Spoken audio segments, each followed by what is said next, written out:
Donc là, on a bien vu finalement avec cette discussion, puis la présentation qui a été faite, que les inégalités quant à la survenue des pathologies, à leur aggravation, aussi les inégalités d'espérance de vie en bonne santé, finalement sont la résultante d'un cumul d'inégalités tout au long de la vie.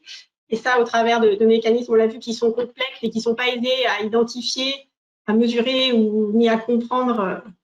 Voilà, et qui a des impacts aussi plus ou moins importants finalement selon les étapes développementales. Et donc, pour apporter quelques éléments sur ces questions-là, j'ai le plaisir d'ouvrir maintenant la première session de cette journée qui va être consacrée à l'accumulation des mécanismes à l'origine des inégalités sociales de santé, avec la question aussi en filigrane de la mesure de ces inégalités. Donc, j'invite tous les intervenants à nous rejoindre. Et puis, je vais donner la parole à la modératrice de cette session, Gwen Mendiel, qui est docteure en santé publique et épidémiologie, qui est enseignante et chargée de recherche dans une équipe de recherche en épidémiologie sociale de l'Institut Pierre-Louis Épidémiologie et Santé publique. Et puis, je rajoute aussi que Gwen mène des travaux sur les inégalités sociales de santé, bien sûr, mais en particulier concernant les cancers. On l'a vu, qui était une pathologie qui était très, très touchée, très influencée par ces inégalités. Et puis Gwen est aussi membre d'un groupe transversal du Haut Conseil de la santé publique sur les inégalités sociales. Donc, je la remercie beaucoup d'avoir accepté de modérer cette session. Et puis, je vous donne la parole, Gwen. Je vais introduire cette session. Et donc, alors, il va y avoir des petites redites avec ce qui a été dit par Cyril Delpierre, mais bon, c'est des concepts qui sont très importants, donc je pense que revenir et approfondir un peu ces concepts, c'est toujours bien. Donc, au cours de cette session, on va avoir 3 intervenants qui vont présenter donc un premier projet qui portera sur les inégalités sociales et environnementales de santé, un deuxième projet qui lui s'intéressera aux inégalités dans l'alimentation tout au long de la vie, donc avec une approche life course, et enfin un dernier projet qui portera sur les inégalités dans le domaine du cancer. Donc pour cette présentation d'introduction, j'ai choisi en fait de revenir un petit peu plus sur de la théorie ou vraiment des éléments d'interprétation sur les inégalités, sur la situation sociale, puisque c'est vraiment ce qui va nous occuper tout au long de la journée. Donc, comme l'a mentionné, ça a déjà été mentionné, quand on parle de situation sociale, en fait, on peut penser à il y a 3 concepts qui sont considérés: le genre, l'origine migratoire et la position socio-économique. Donc, le genre, ce sont des différences non biologiques qui peuvent être par exemple sociales ou économiques entre les hommes et les femmes. L'origine migratoire, donc ça a été discuté là pendant les questions, c'est quelque chose qui parfois est un petit peu plus compliqué à mesurer en France. Par exemple, en France, avoir l'information sur la race, comme appellent les Américains, est quelque chose qui est impossible. Mais toutefois, c'est des dimensions qu'on peut approcher avec des informations telles que la nationalité des personnes, mais aussi le lieu de naissance de la personne et des parents pour en fait tenir compte des générations d'immigration. Si on est en première génération, deuxième, voire même actuellement, il y a des troisième générations d'immigrés. Et on peut aussi s'intéresser bien au fait le plus extrême, la situation la plus extrême qui est de ne pas avoir de papier et d'être en situation irrégulière. Et enfin, le dernier point, qui est celui sur lequel je vais le plus m'appesantir, c'est la position socio-économique ou le statut socio-économique. Donc, les 2 termes sont utilisés. Alors, selon certains chercheurs, ils préfèrent l'un ou l'autre. Aujourd'hui, je ne vais pas rentrer dans le débat de savoir quel est le terme le plus approprié. Ce que je voulais d'abord souligner, c'est que quand on parle de position socio-économique, on peut avoir 2 philosophies sous-jacentes différentes. Donc, il y a l'approche de Karl Marx, qu'on peut mentionner, qui lui considère que la stratification sociale dans la société va se référer à des relations structurelles qui vont exister entre les groupes et que ces groupes sont définis selon leurs moyens de production. Et donc, dans cette approche, eh bien, il y a la classe des travailleurs d'un côté qui est exploitée et la classe de ceux qui contrôlent les moyens de production et le pouvoir. Donc, c'est la définition du capitalisme. Donc, dans cette approche, c'est une relation structurelle dont il est question et c'est vraiment la notion de classe sociale qui est sous-jacente. Max Weber propose une autre approche de cette position socio-économique qui est que, oui, la société est stratifiée hiérarchiquement, et selon différentes dimensions qui vont créer des groupes qui vont partager la même position et des chances de vie similaires. Et donc, pour lui, l'important, c'est les chances de vie qui vont être créées par les individus selon leur propre capacité à faire fructifier ce qu'ils ont reçu, leur formation scolaire, leurs compétences et leur position dans le marché du travail. Donc, dans cette approche, il y a beaucoup plus de poids qui est mis sur les capacités de la personne à créer des chances de vie. Et dans ce cas-là, eh bien, c'est le triptyque dont a parlé Cyril Delpierre qui est classiquement utilisé pour mesurer ces dimensions, à savoir le niveau d'études, la profession et le revenu. Donc, je vais maintenant revenir un tout petit peu plus en détail sur ces trois indicateurs qui, certes, comme ça a été souligné, ne permettent pas à eux seuls de mesurer l'ensemble de la diversité, de la complexité de la position socio-économique, mais qui sont des indicateurs majeurs de la mesure des inégalités sociales de santé, qui, s'il faut être honnête et reconnaître que souvent on observe des différences sociales en considérant ces trois indicateurs, toutefois, ils ne sont pas interchangeables et ils ont des caractéristiques différentes. Donc là, je vous les ai mis dans un tableau pour essayer de résumer les principales différences qui existent entre ces indicateurs et c'est important de garder ça en tête suivant la problématique à laquelle on s'intéresse. Tout d'abord, le revenu et la catégorie socio-professionnelle vont varier au cours de la vie adulte, alors que le diplôme est stable et il est fixé assez tôt dans la vie des personnes. Le revenu va être un indicateur continu et la catégorie socio-professionnelle est clairement un marqueur aussi de l'emploi des personnes, puisque pour avoir une catégorie socio-professionnelle, il faut être en emploi. Ces indicateurs ne sont pas forcément disponibles chez l'ensemble de la population.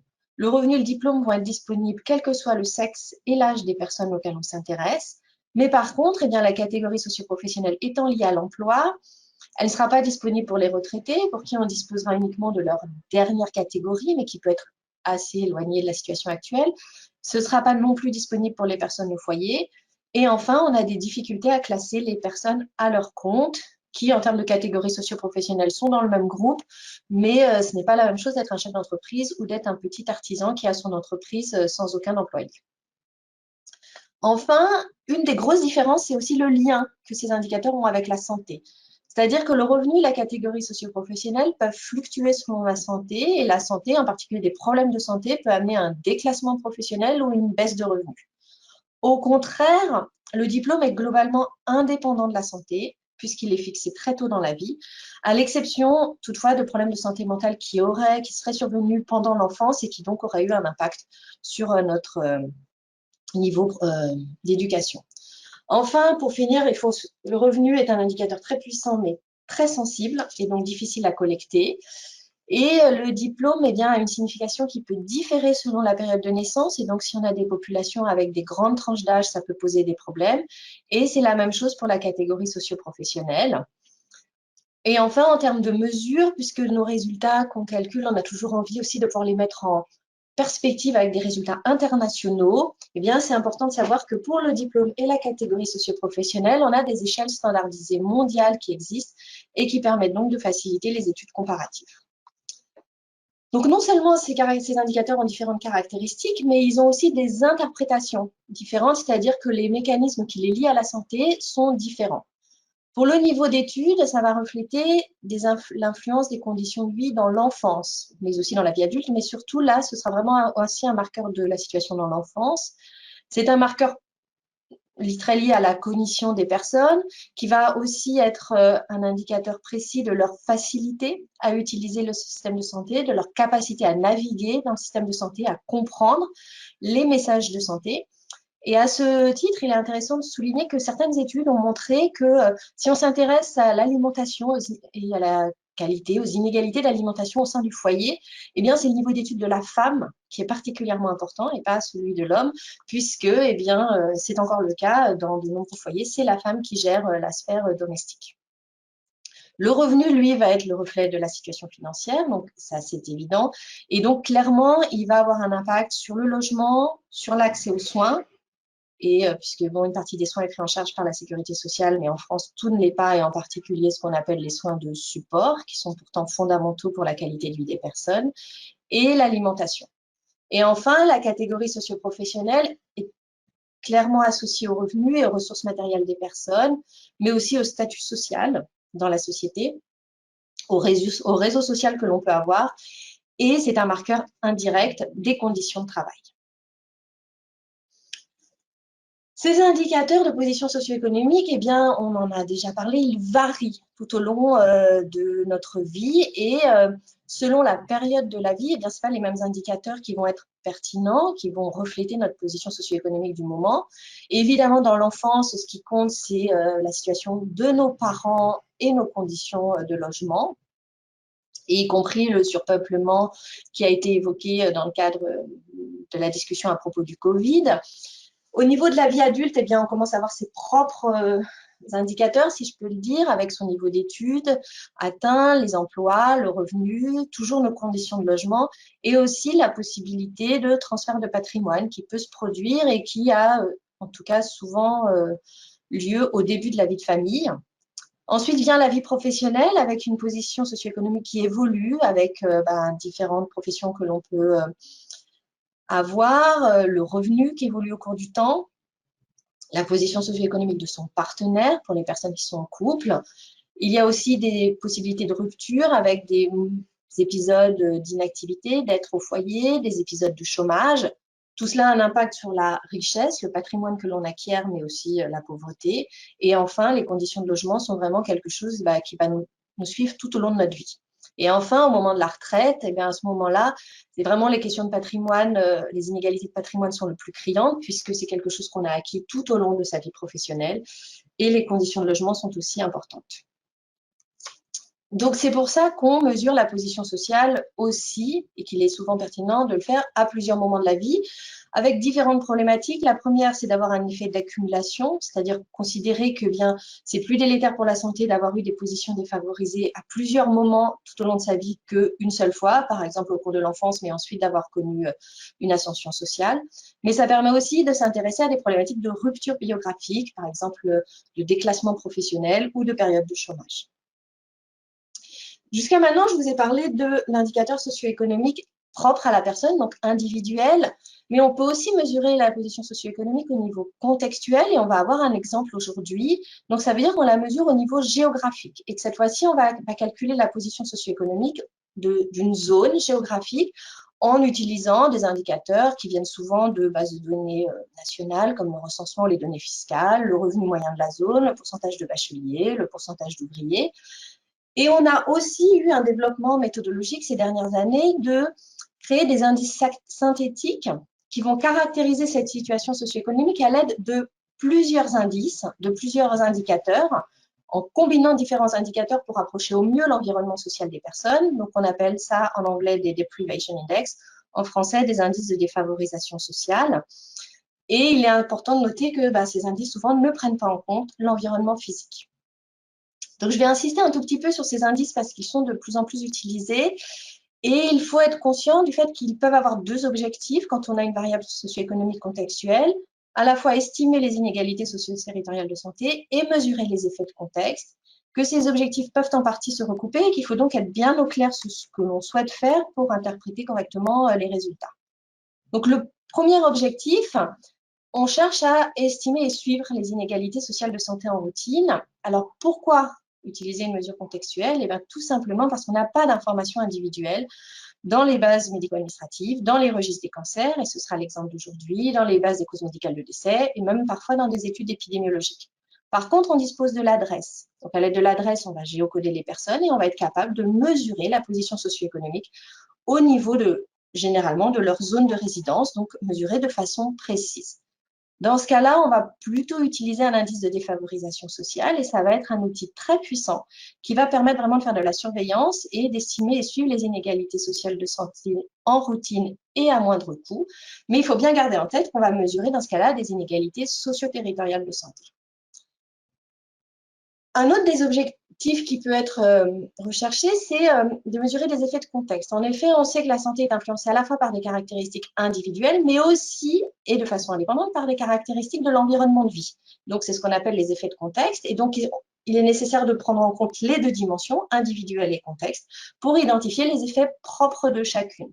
Donc, les mécanismes possibles, c'est par exemple l'échange de normes ou de valeurs au sein d'une même communauté, l'environnement physique, Mais on sait aussi que les caractéristiques d'une population dans une zone, eh bien, va avoir une influence sur les services de santé, les activités qui vont être disponibles dans cette zone. Et dans ce cas-là, on va plutôt considérer des mesures spécifiques de la position socio-économique, telles que le revenu médian, parce qu'ils seront plus facilement interprétables. Et on va aussi prendre en compte d'autres caractéristiques non socio-économiques de l'environnement, telles que la densité médicale, l'offre de commerce ou les espaces récréatifs. Donc voilà ce que je voulais vous dire pour poser un peu les choses sur ce qu'on entend par mesure par position socio-économique. Et je vais revenir très rapidement pour terminer sur eh bien, les mécanismes. Alors ça a déjà été abordé par Cyril. Donc on cherche à comprendre les mécanismes à l'origine des inégalités. Donc c'est à comprendre quels facteurs contribuent à ces inégalités. Donc, quels déterminants sociaux de la santé contribuent à ces inégalités? Donc, les déterminants sociaux de la santé, dont Cyril a parlé, ils ont été définis par l'OMS comme les circonstances dans lesquelles les individus naissent, grandissent, vivent, travaillent et vieillissent, ainsi que les systèmes qu'on met en place pour faire face à la maladie. Donc, ces déterminants peuvent s'ordonner de la façon suivante. Donc là, je vais passer assez vite parce que Cyril l'a dit. Donc, il y a des déterminants biomédicaux, comportement de santé et exposition, qu'elles soient matérialistes ou psychosociales. Et ce qu'il est important de noter, c'est que bien ces déterminants sont aussi structurés entre eux et on peut les représenter de la façon suivante, qu'on parfois appelée les poupées russes, c'est-à-dire qu'il y a les déterminants les plus proches de la personne, donc ses comportements de santé individuels, son recours aux soins, mais qui eux-mêmes dépendent de conditions de l'environnement dans lequel ils vivent, que ce soit leur vie professionnelle ou leur vie personnelle, et qui eux-mêmes vont dépendre de facteurs beaucoup plus macroéconomiques, le contexte politique, économique et social. Et c'est l'interaction entre tous ces déterminants qui va amener à l'apparition de problèmes de santé et d'inégalités sociales de santé. Et pour compliquer le phénomène, donc, ce phénomène de life course fait qu'on est en face d'un processus dynamique où ces interactions entre déterminants vont se reproduire à toutes les étapes de la vie et vont construire progressivement la santé des personnes et leur état de santé. Et donc, on est en face de trajectoires. On a à la fois des trajectoires de santé, c'est-à-dire que c'est les différentes étapes de la maladie qui sont importantes en termes de prévention, d'incidence ou de survie. On a des trajectoires d'exposition aux facteurs de risque et des trajectoires sociales. Et tout l'enjeu de la recherche sur les inégalités sociales de santé, c'est de mieux comprendre toutes ces relations. Évidemment, comme c'est compliqué, on peut soit considérer des trajectoires, mais aussi s'intéresser à des situations à un moment donné et en considérant différents moments donnés, en accumulant les évidences, ça nous permet aussi de mieux comprendre ces mécanismes. Et pour faire tous ces travaux, eh bien, on s'appuie sur des modèles statistiques qui vont décomposer les mécanismes, qui sont extrêmement puissants mais extrêmement complexes, donc qui nécessiteraient une journée, à mon avis, de recherche à eux seuls. Et on peut citer en particulier les modèles de médiation ou les modèles à équation structurelle qui vont être utilisés dans une des présentations d'aujourd'hui. Donc voilà ce que je voulais vous dire pour poser un petit peu des grands concepts, des grandes lignes méthodologiques pour introduire la matinée. Et donc, je vais maintenant passer la parole aux différents intervenants. Donc, merci pour votre invitation. Et donc, j'ai le plaisir aujourd'hui de vous présenter le projet qui s'intitule Observatoire santé-environnement local, identifier, quantifier et réduire les inégalités sociales et environnementales de santé du nouveau-né. Donc aujourd'hui, face aux inégalités sociales de santé qui sont clairement constatées et qui sont une préoccupation majeure en santé publique en France, on se heurte finalement tous aux mêmes contraintes finalement. Aujourd'hui, il y a vraiment un manque notable de dispositifs pour objectiver les inégalités sociales et environnementales en termes de connaissances concrètes, de chiffres finalement pour pouvoir suivre ces inégalités et des objectifs finalement clairement énoncés de réduction des inégalités sociales et environnementales de santé. On est aussi face à, en tout cas les acteurs locaux et territoriaux sont en face d'une contrainte qui est vraiment l'absence de levier d'action pour mieux planifier et cibler finalement les interventions territoriales pour réduire efficacement les inégalités sociales de santé. Et la dernière contrainte qui est assez majeure et souligne finalement un besoin accru d'un système d'information qui permette finalement de mettre en évidence ces inégalités sociales de santé systématiquement sur les territoires, pouvoir les suivre et finalement voir un peu leur évolution, voir s'il y a aggravation ou pas en lien avec les interventions qui sont mises en place. Et donc, pour faire face à ces inégalités sociales de santé et ces contraintes qu'on aborde aujourd'hui, il nous paraît finalement important de développer une démarche finalement à la fois multi-acteurs, en mobilisant l'ensemble des acteurs qui sont impliqués dans les inégalités sociales de santé, mais aussi une démarche multifactorielle, puisque on a différents facteurs déterminants des inégalités sociales de santé, et l'idée c'est de prendre l'ensemble de ces déterminants-là pour finalement comprendre la genèse et la persistance de ces inégalités sociales de santé, voire même l'aggravation de ces inégalités sociales de santé, et aussi finalement adopter une démarche multidisciplinaire en travaillant avec vraiment de différentes disciplines, finalement autour d'un objectif commun qui est vraiment la compréhension des inégalités sociales de santé, peu importe la discipline à laquelle on appartient. Et donc cette démarche-là nous semble, en tout cas me semble pertinente à mettre en place pour comprendre finalement les inégalités sociales de santé et finalement contribuer à formuler des interventions plus équitables et mieux adaptées finalement aux besoins de la population. Dans ce sens, ce que j'entends par là, c'est vraiment travailler sur le choix des interventions et des actions qui peuvent être mises en place en adoptant finalement une stratégie dans laquelle on va favoriser des actions qui doivent être universelles, mais qui doivent avoir une intensité finalement proportionnelle au désavantage social qui est préexistant. Et donc, en fait, finalement, c'est dans cet esprit, finalement, que nous avons entrepris une démarche multidisciplinaire, multi-acteurs et multifactorielle, pour essayer de comprendre, finalement, ces inégalités sociales de santé, leur persistance par leur aggravation, afin, finalement, de les réduire efficacement et de, finalement, pouvoir proposer des interventions mieux adaptées à la population.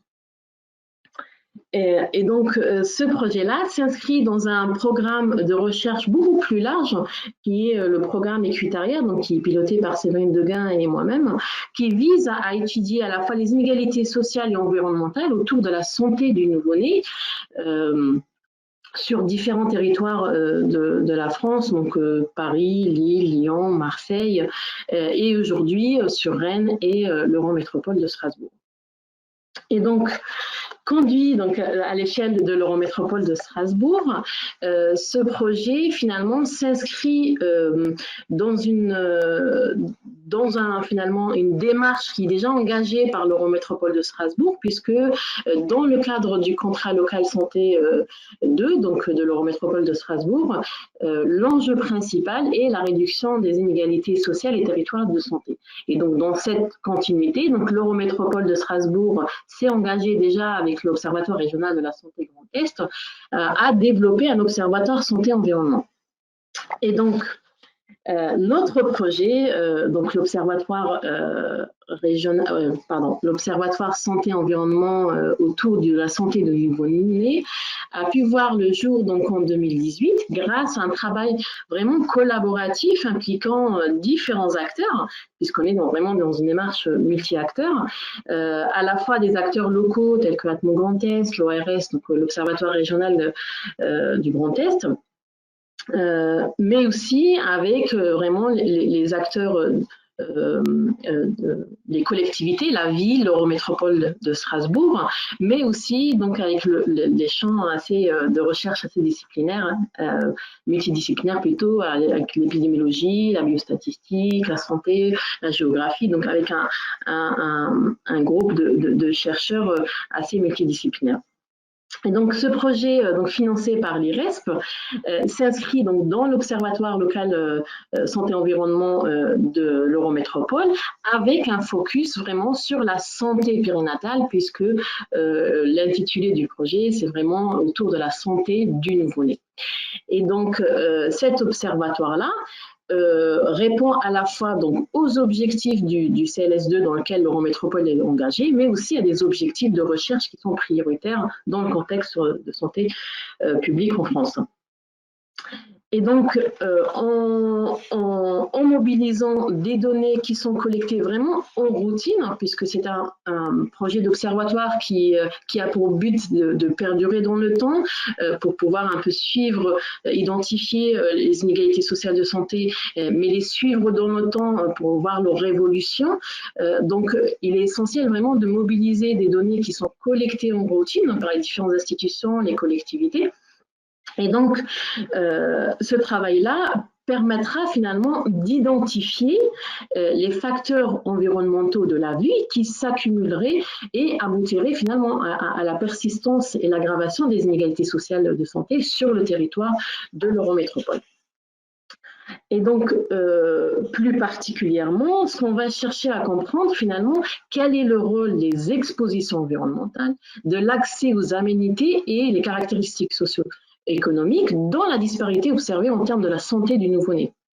On va chercher à savoir précisément comment finalement le cumul de la défaveur socio-économique, d'un faible recours ou pas du tout à l'accès aux soins et aussi l'accès à certaines aménités va finalement entraîner des inégalités sociales de santé.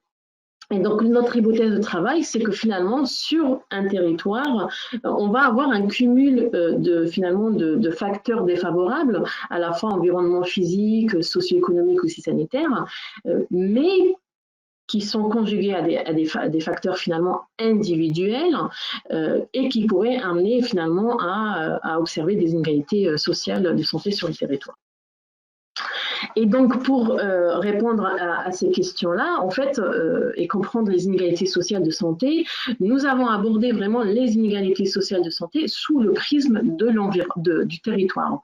Pourquoi? Parce qu'on sait aujourd'hui qu'au-delà des caractéristiques individuelles des personnes, que ce soit socio-démographiques, leurs habitudes de vie, l'environnement dans lequel les individus vivent, leur pratique du territoire va influencer leur état de santé et pourrait contribuer ainsi à la genèse, voire l'aggravation des inégalités sociales de santé. Et donc, l'entrée par le territoire nous a vraiment semblé intéressante pour appréhender les inégalités sociales de santé et mieux finalement planifier les interventions pour les réduire. Et ce qui nous a amené finalement à travailler sur un modèle conceptuel avec les différents finalement dimensions de l'environnement dans lequel on vit qui sont susceptibles d'influencer finalement la santé du nouveau-né, mais pas que, puisqu'il y a la santé de la mère pendant la femme enceinte pendant la grossesse et qui va influencer finalement la santé du nouveau-né. Et donc, nous avons travaillé vraiment sur la compréhension finalement des mécanismes de comment pouvait être le lien entre ces différentes dimensions qui ne sont pas indépendantes, que ce soit les dimensions liées aux nuisances environnementales, l'environnement socio-économique dans lequel on vit, donc ce n'est pas les caractéristiques individuelles propres à l'individu, les aménités, donc l'accès aux aménités, le cadre de vie des individus, des femmes enceintes, et la caractéristique de leur habitat. Et donc, dans l'idée, c'est de comprendre comment, finalement, ces dimensions-là se cumuleraient, finalement, en plus des caractéristiques individuelles qui pourraient entraîner, finalement, des inégalités sociales de santé. Et donc, pour mener cette réflexion-là autour de ces mécanismes-là entre les différentes dimensions de l'environnement dans lequel on vit, on a adopté vraiment une approche très collaborative, puisqu'on voulait une approche multi-acteurs. On est parti sur, au départ, donc 5 partenaires pour monter le projet, mais une fois que le projet a débuté, on a plutôt adopté une stratégie, entre guillemets, de fédérer un maximum d'acteurs sur le territoire de l'Eurométropole de Strasbourg, en essayant finalement d'impliquer l'ensemble des acteurs qui sont concernés de près ou de loin par les inégalités sociales de santé, donc par rapport aux différentes dimensions que finalement on a pu identifier dans nos modèles conceptuels. Et donc là, comme vous pouvez le voir, on a un réseau assez dense, puisqu'on a 13 partenaires aujourd'hui qui font partie de cet observatoire-là et qui sont fortement impliqués, et ce qui rend un petit peu les discussions très enrichissantes, puisque chaque partenaire a finalement une vision des inégalités sociales de santé, une vision finalement de ces déterminants-là. À la fois, on peut retrouver l'ARS, on peut retrouver les hôpitaux de Strasbourg, le réseau Naître en Alsace, qui sont vraiment une vision plutôt autour de la santé. On a aussi l'agence de l'urbanisme, l'ADREAL, ACMO et les CEREMA qui sont sur les aspects plus environnementaux. Donc, on a vraiment choisi cette option-là, finalement, d'aborder d'une manière très collaborative la mesure de ces déterminants-là, à la fois sur le choix des déterminants, des variables. On a beaucoup d'acteurs qui sont plus amènes finalement à nous orienter vers tel ou tel déterminant, l'interprétation finalement des variables au regard du contexte du territoire de l'Eurométropole de Strasbourg, puisqu'ils ont une connaissance finalement plus précise du territoire. Et donc, on a vraiment travaillé sur une approche, vraiment une construction sur des déterminants assez collaboratifs pour finalement essayer de caractériser le cumul des facteurs finalement défavorables. Donc en termes de facteurs défavorables, c'est vraiment l'ensemble des dimensions de l'environnement dans lequel on vit. Et donc l'ensemble finalement de ces partenaires, on a travaillé donc sur l'Eurométropole de Strasbourg, sur une échelle infracommunale, donc à l'échelle de l'ERIS, avec une période finalement d'études allant de 2010 donc à 2017. Donc je mets les pointillés parce que voilà, on espère que voilà, ça va perdurer dans le temps et donc on y travaille. Donc c'est un long travail finalement de départ de construction, mais pour avoir vraiment une base pour pouvoir perdurer dans le temps, donc avec des partenariats qui on l'espère durera dans le temps. Donc ça va jusqu'à 2017, mais là déjà on commence à aller vers 2019. Donc, on a travaillé sur finalement à la fois les données sanitaires pour finalement vraiment mettre en place un système finalement de quantification des inégalités sociales de santé du nouveau-né avec des variables vraiment représentatives de la santé du nouveau-né, mais aussi de la femme pendant la grossesse. On a travaillé sur les nuisances donc environnementales, hein, donc à la fois le bruit, la pollution, les cités sous-polluées, donc vraiment pour approfondir le volet des nuisances environnementales. Sur les aménités aussi environnementales, l'accès finalement à un cadre de vie agréable, accès à des espaces verts, des commerces de proximité, des équipements sportifs, mais aussi la caractérisation du logement finalement des individus, mais toujours à l'échelle de l'ERIS, et la caractérisation socio-économique. Donc, on a pu travailler donc à la fois sur la construction des indicateurs, leur spatialisation, et c'est ce qui nous a permis aujourd'hui finalement de décrire l'ensemble des dimensions, donc à la fois des nuisances environnementales, des niveaux socio-économiques, les caractérisations des logements, à l'échelle finalement de l'ERIS, de l'ensemble du territoire de l'Eurométropole de Strasbourg. Donc là, je ne rentrerai pas dans le détail de l'ensemble de chaque indicateur, mais je pourrais y revenir s'il y a des questions. Et donc l'idée, c'est d'avoir vraiment l'ensemble des dimensions qui soient spatialisées à l'échelle de l'ERIS, donc avec des indicateurs et une interprétation de chaque indicateur avec l'ensemble du groupe de travail, donc des partenaires qui ont voilà, une connaissance assez fine du territoire, mais aussi donc à la fois l'environnement socio-économique, mais aussi les aménités. Et donc, dans un deuxième temps, on travaille aussi donc sur cette notion-là, finalement, de cumul de facteurs défavorables pour savoir finalement comment se combinent ces dimensions à la fois environnementales en termes de nuisances, les aménités, l'environnement socio-économique du lieu de résidence. Et donc, en fait, on a travaillé sur deux approches finalement pour caractériser un lieu de résidence. Par exemple, ici, ça c'est le lieu de résidence, par exemple, l'ERIS de résidence, avec vraiment une approche finalement de caractérisation on va dire, qu'on a appelé purement environnementales, qui nous permettent finalement d'identifier finalement des zones où les iris auraient à la fois un cumul de concentration élevée de polluants, de niveau de bruit élevé, d'une offre de transport ou d'équipements sportifs ou d'accès aux espaces verts assez faible. Donc vraiment d'un point de vue environnemental, sans vraiment prendre le volet populationnel. Et une deuxième finalement approche qu'on a aussi entrepris, c'est une approche plus populationnelle dans le sens où en fait on cherche à savoir s'il y a des zones où on aurait une part de population plus exposée à des nuisances environnementales, au bruit, une population qui serait bien desservie en transport en commun. Donc on essaie de chercher finalement à comprendre sur un territoire donc, et à l'échelle de l'ERIS si au sein de l'environnement de vie on aurait plutôt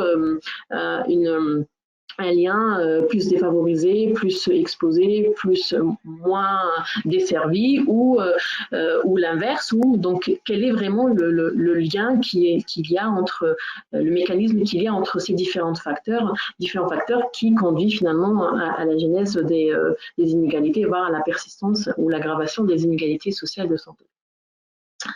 Donc, on a été un petit peu freiné dans le projet, donc à cause de la crise sanitaire, donc je pense qu'on n'est pas les seuls. Donc, actuellement, on est vraiment dans ce travail-là qui est encore en cours sur finalement la caractérisation spatio-temporelle des inégalités sociales de santé, donc avec la mise en place finalement de modèles plutôt spatials pour identifier sur le territoire de l'Eurométropole les zones finalement, ce qu'on appelle les clusters, des zones finalement de sur-risque sanitaire et environnemental pour voir s'il y a des zones qui cumuleraient plus ou moins des facteurs de risque finalement d'inégalité sociale de santé, en essayant de comprendre finalement pourquoi ces zones-là finalement présentent un sur-risque sanitaire statistiquement significatif et comment finalement la répartition spatiale de toutes les dimensions finalement environnementales, que ce soit les nuisances, les aménités ou les caractéristiques de logement, explique ou pas finalement ces clusters de sur-risque sanitaire en termes de santé du nouveau-né, ce qui permettrait finalement d'avoir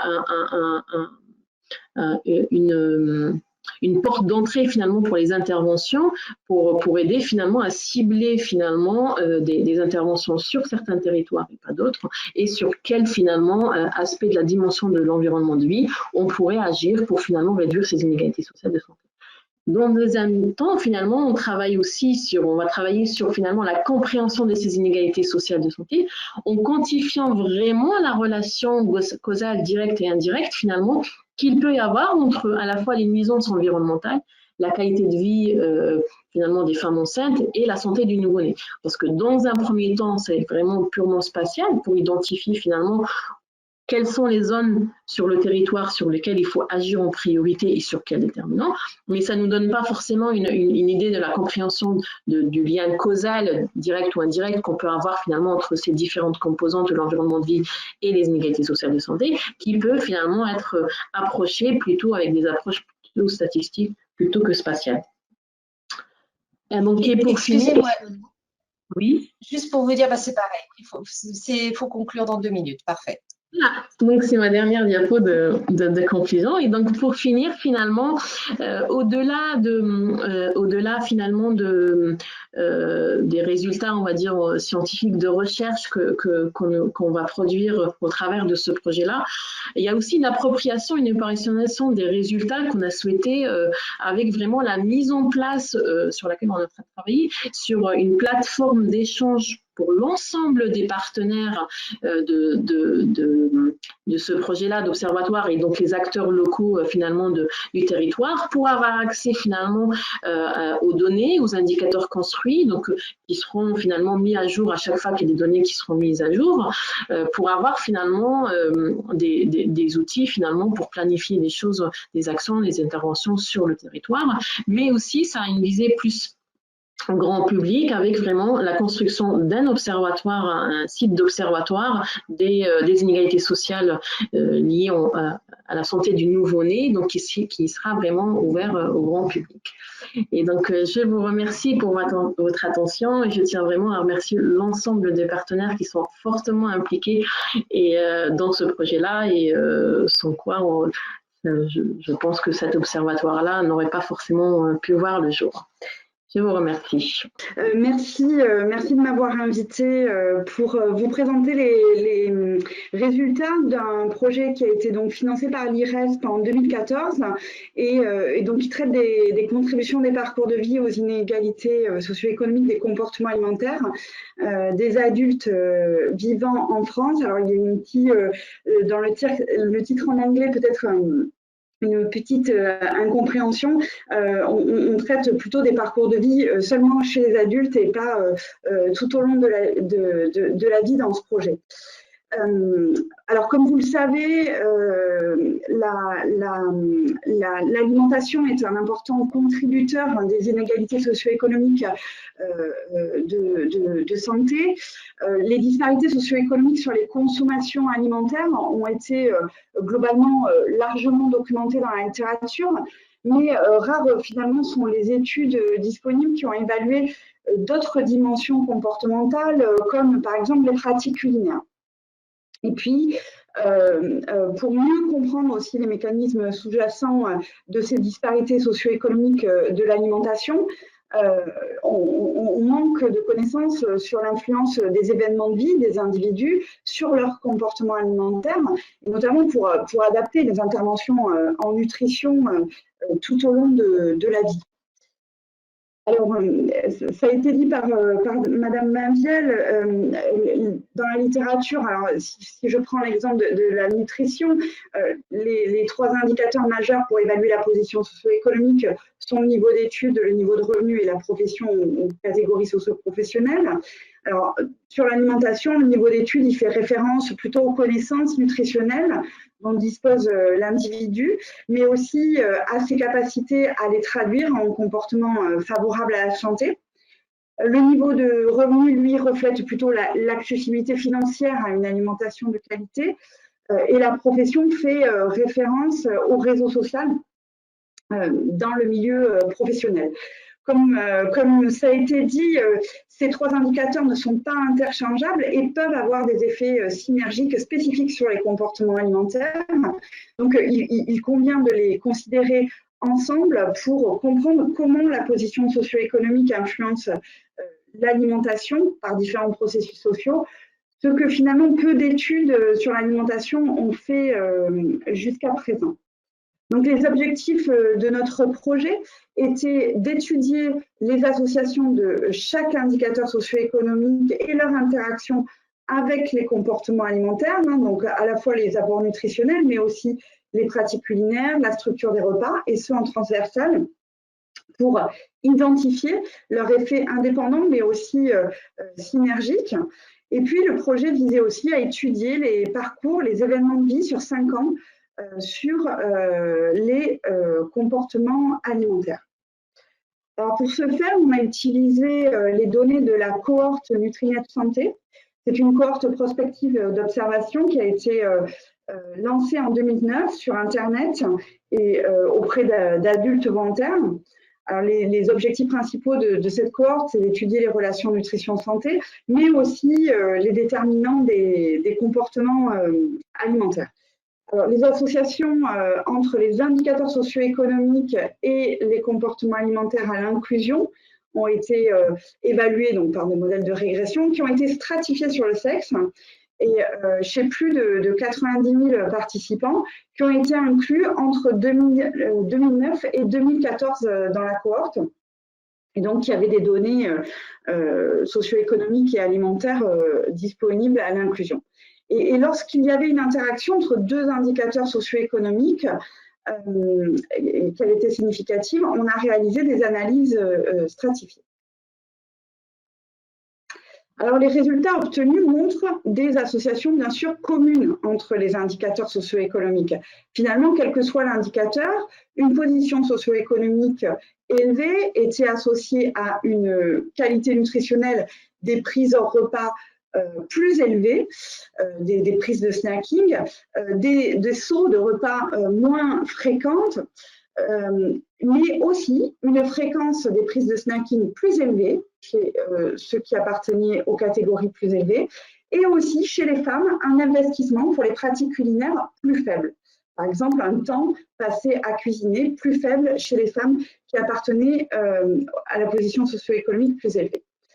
Mais les ajustements mutuels entre les trois indicateurs ont parfois fait disparaître des associations ou ont pu mettre en évidence des effets cumulatifs. Par exemple, on observait une association non significative entre le niveau de revenu et la consommation d'alcool en univariable, mais cette association elle devenait significative quand les modèles étaient, quand on ajoutait l'éducation simultanément. Finalement, ça souligne l'importance donc de les prendre en compte simultanément dans les modèles pour ne pas sous- ou surévaluer l'importance de certains déterminants socio-économiques sur les comportements et de préciser l'effet spécifique. Alors, si on regarde l'effet spécifique de la profession, on note que finalement les cadres avaient des consommations d'alcool et des prises hors repas principaux plus importantes que les autres professions. On pourrait éventuellement l'expliquer par le fait que les occasions de convivialité autour de l'alimentation sont peut-être plus fréquentes dans les entreprises dans lesquelles travaillent en général les cadres, ou encore sur la prise de snacking, peut-être plus de liberté pour organiser leur journée, donc leur journée alimentaire, et donc avoir des prises de snacking plus fréquentes.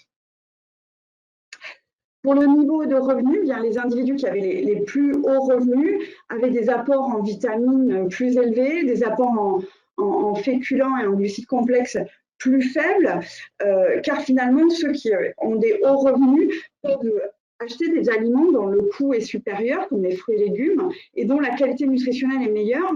Mais également, ce qu'on a vu dans notre étude, c'est que les hauts revenus avaient été plus équipés en cuisine, et donc ça leur permettait éventuellement de mettre en place des pratiques alimentaires plus favorables.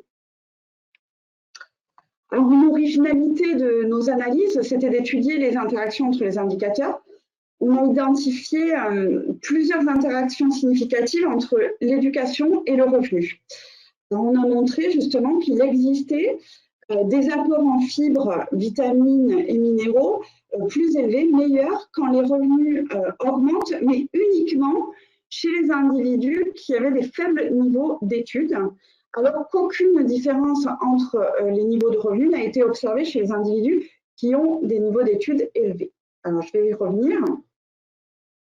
Alors finalement, l'effet spécifique du niveau d'études, nos analyses elles montrent que ceux qui ont un niveau d'études élevé ont des apports en fibres, en vitamines plus élevés. Ils ont aussi des apports en protéines, en cholestérol, en viande plus faibles que ceux qui ont des niveaux d'études plus faibles, qui s'expliquent probablement par une meilleure connaissance à la fois des effets favorables de la consommation de fruits et légumes sur la santé et des effets néfastes d'un excès de produits animaux sur la santé.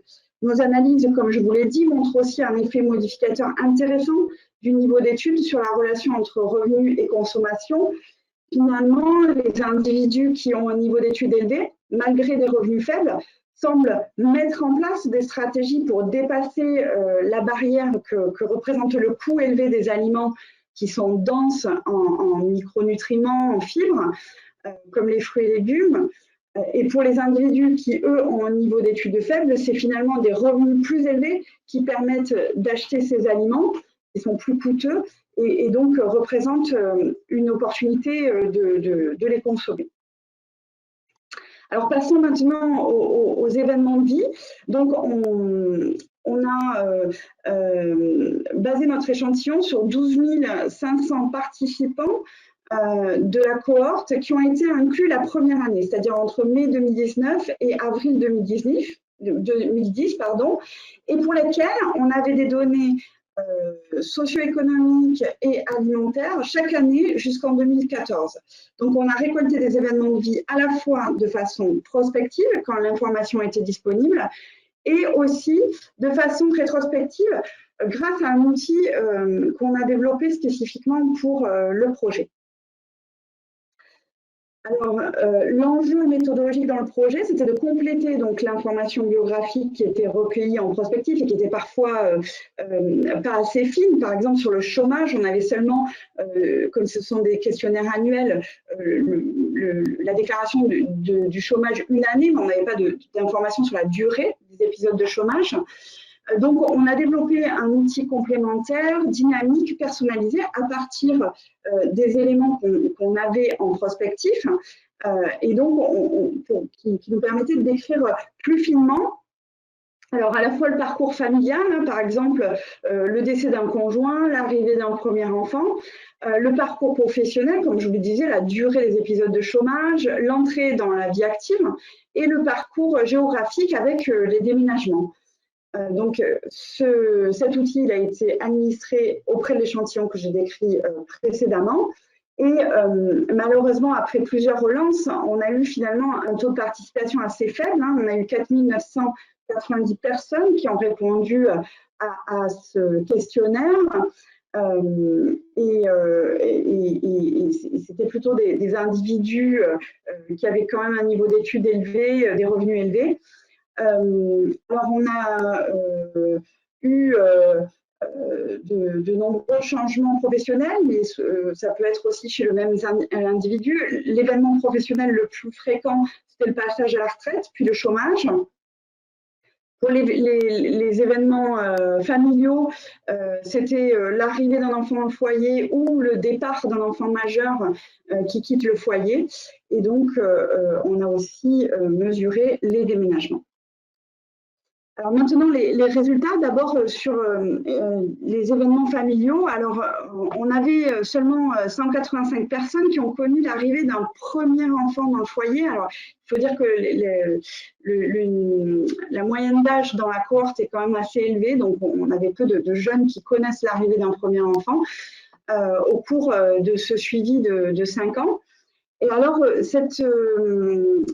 l'arrivée de ce premier enfant était finalement associée à des changements moins favorables à la santé, avec une diminution du score d'adéquation recommandation nutritionnelle hein, qui mesure la qualité globale du régime, une diminution aussi de la consommation de fruits et légumes et de l'apport en vitamine C, mais aussi une diminution de la consommation de viande, charcuterie et de boissons sucrées.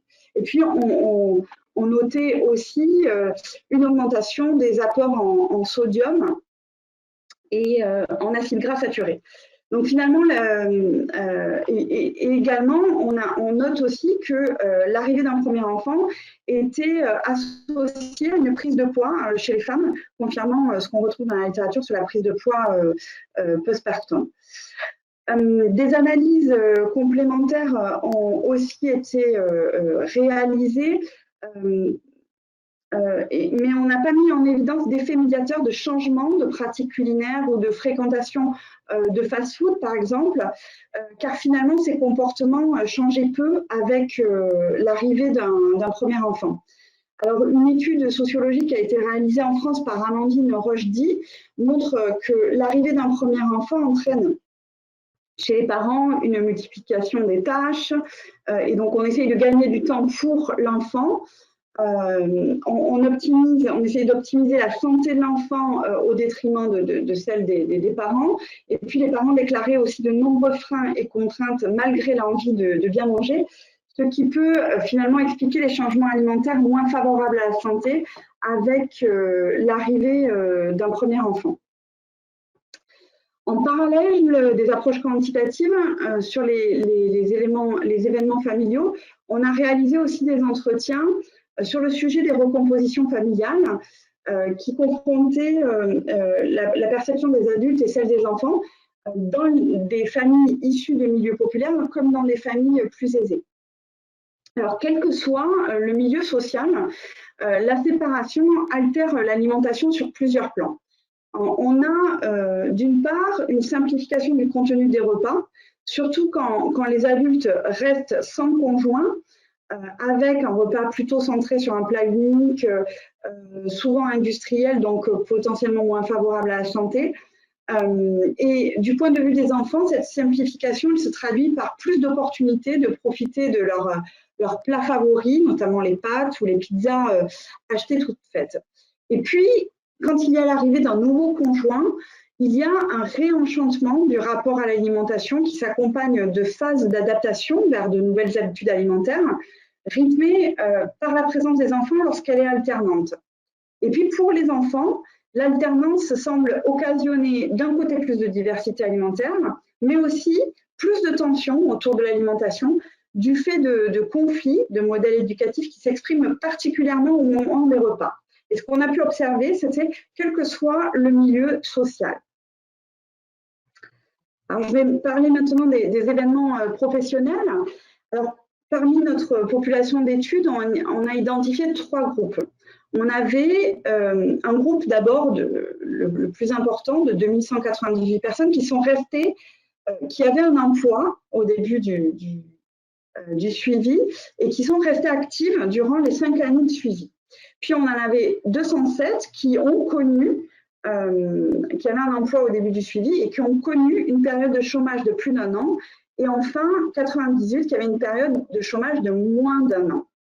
Alors, ce que notre étude a mis en évidence, c'est que les personnes qui ont connu une période de chômage durant le suivi, quelle que soit la durée, ont finalement une alimentation moins favorable à la santé dès le début de cette période, comparé à ceux qui restent actifs tout au long du suivi. À l'inclusion, finalement, les 2 groupes de chômeurs avaient un score d'adéquation aux recommandations nutritionnelles et des consommations de fruits et de vitamine C plus faibles que ceux qui restent actifs. Et puis chez les chômeurs de longue durée, qui ont connu un épisode de plus d'1 an, ils avaient des apports en vitamine B9, en vitamine C plus faibles et des apports en acides gras saturés et en énergie plus élevés que ceux qui restaient actifs. Finalement, nos résultats montrent que dès le départ, il y a des conditions socio-économiques plus difficiles. Par exemple, ceux qui passent au chômage durant le suivi appartiennent à des catégories socio-professionnelles plus basses et ont des revenus plus faibles dès le départ, ce qui explique ces résultats. Néanmoins, on n'a pas mis en évidence clairement d'effet du chômage sur l'alimentation. Il n'y avait pas d'association significative entre le statut d'emploi et une évolution au cours du temps des consommations. Alors, excepté pour les fruits et légumes qui connaissent une légère augmentation chez les chômeurs de longue durée et les produits gras sucrés qui connaissent une légère diminution, donc résultat difficilement interprétable. Et par ailleurs, on n'a pas observé non plus de changement de pratiques culinaires ou de mode de consommation, type fast-food, etc., chez ceux qui connaissent une période de chômage durant le suivi par rapport à ceux qui restent actifs. Alors, on a également étudié l'effet de la retraite chez 577 adultes qui étaient actifs à l'inclusion et qui sont passés à la retraite pendant le suivi. Pour les 2 sexes, le passage à la retraite était associé à une augmentation des apports en acides gras saturés et en sodium et une diminution des apports en vitamine B9. Et puis, chez les femmes uniquement, on observe une diminution du score d'adéquation aux recommandations nutritionnelles, une diminution des apports en fruits, en protéines, en vitamine C et une augmentation de la consommation des produits gras sucrés après le passage à la retraite.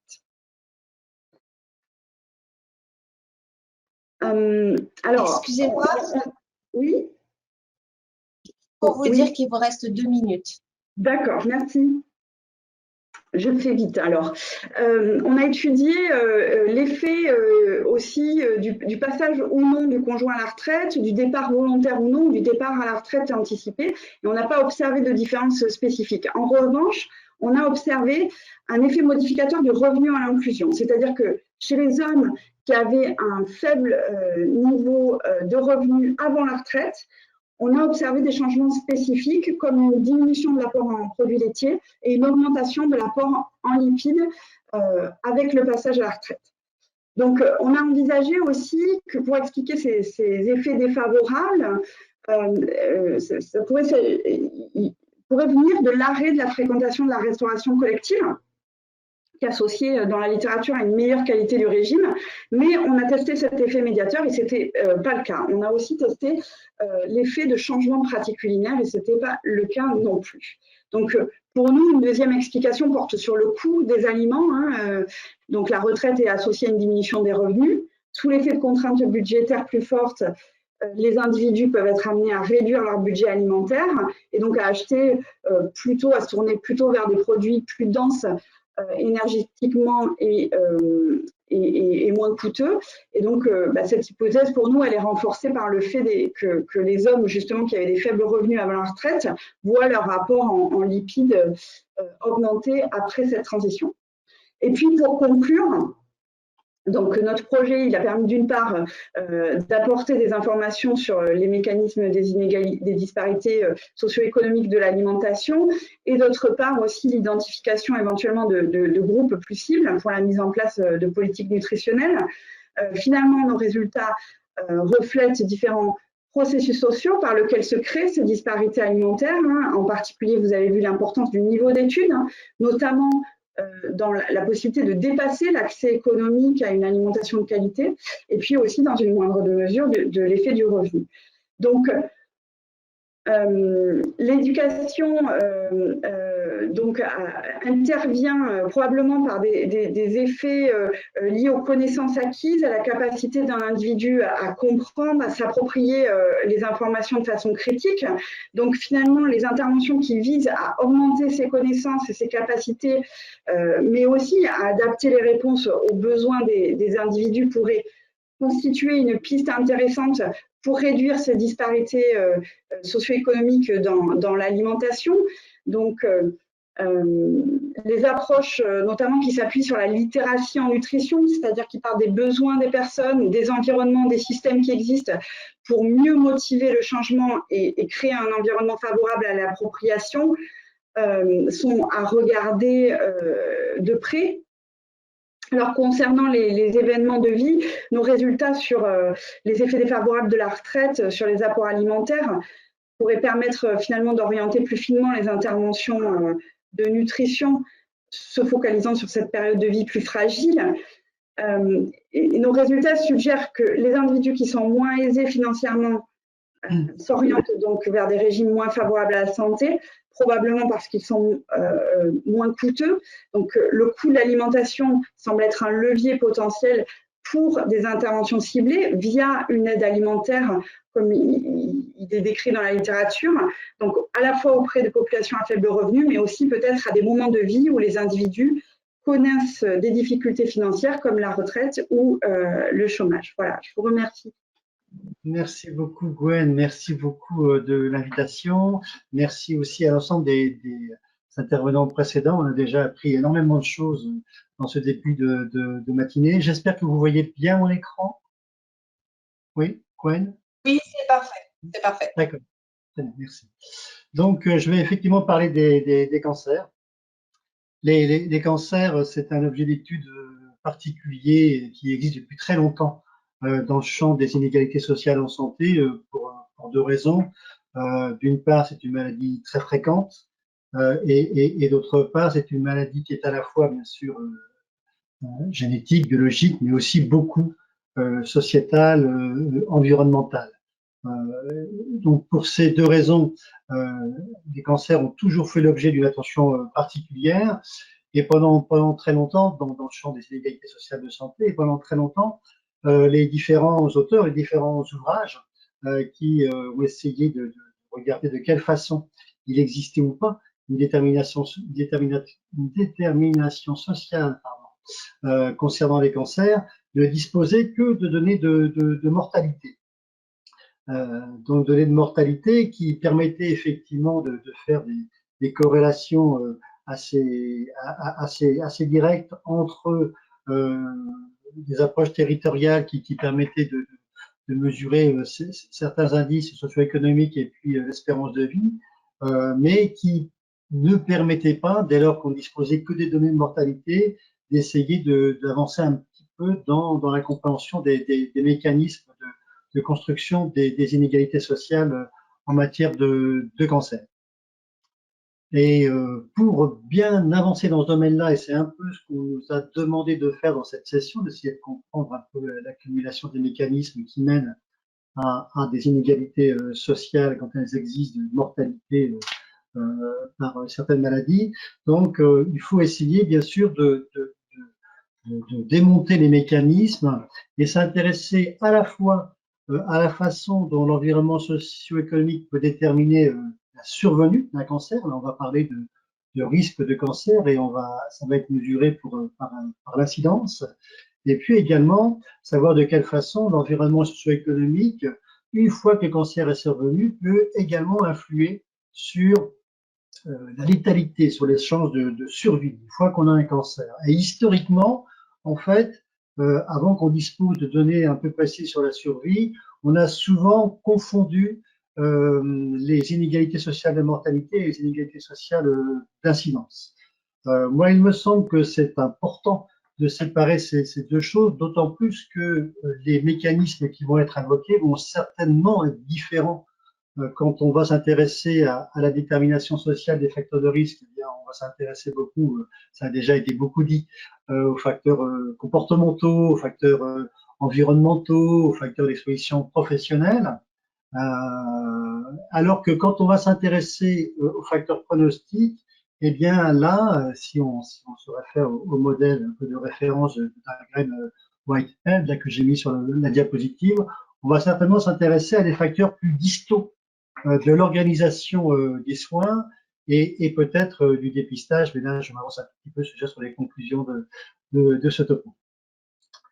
Alors en France, on dispose heureusement d'un système de surveillance qui nous permet de disposer de bases de données très puissantes concernant les cancers.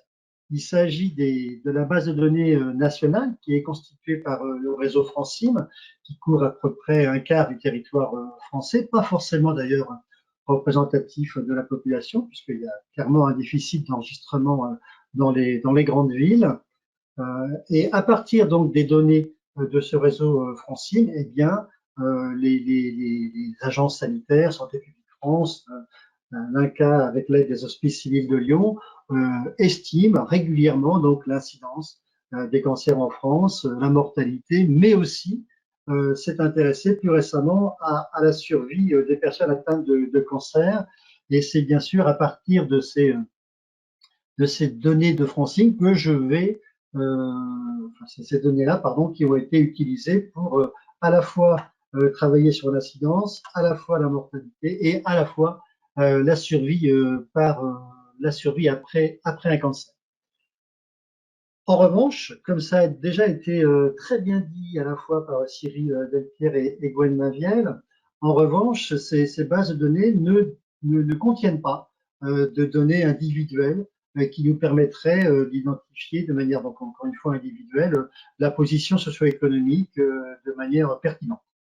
On n'a pas dans ces données de registre parce que en amont, on ne les a pas dans les services de soins de données précises sur la profession, le revenu, l'éducation, etc. Et donc, pour mesurer l'environnement socio-économique dans ces approches dont je vais vous proposer les résultats, eh bien, on a choisi d'utiliser un indice agrégé. Alors, Gwen Maviel a déjà parlé des indices agrégés, donc c'est des indices qui vont être construits à partir des données censitaires qui sont disponibles à différentes échelles dans notre pays. Et nous avons choisi donc d'utiliser la version française de l'European Depopulation Index, qui a une vocation européenne, qui permet à terme de faire des comparaisons transculturelles entre les différents pays européens, mais qui, alors je pourrais répondre aux questions si vous le souhaitez, mais c'est pas l'objet ici de présentation principale. Ces grands principes, c'est que on se fonde sur donc l'estimation de la pauvreté relative, telle qu'elle a été définie par Thomson il y a déjà un certain nombre de dizaines d'années. Et donc cet indice qui, in fine, va être un score pondéré de données censitaires est construit à partir donc des données de Eurostat et des recensements nationaux. Et il permet donc d'estimer l'environnement socio-économique d'un lieu de vie à l'échelle de l'IRIS. Alors l'IRIS a déjà été évoqué par une présentatrice précédente également, une oratrice précédente. C'est la plus petite unité géographique pour laquelle on dispose de données censitaires, puisque l'une des limites qu'on va avoir avec l'utilisation de ces indices agrégés, c'est bien sûr le biais écologique. Et ce biais écologique se réduit à mesure que l'on utilise une entité géographique la plus petite possible. Donc, l'IRIS, en moyenne, dans les villes qui sont découpées en IRIS, c'est des quartiers de 2000 habitants en moyenne, et donc on a 50 000 scores différents de l'EDI en France.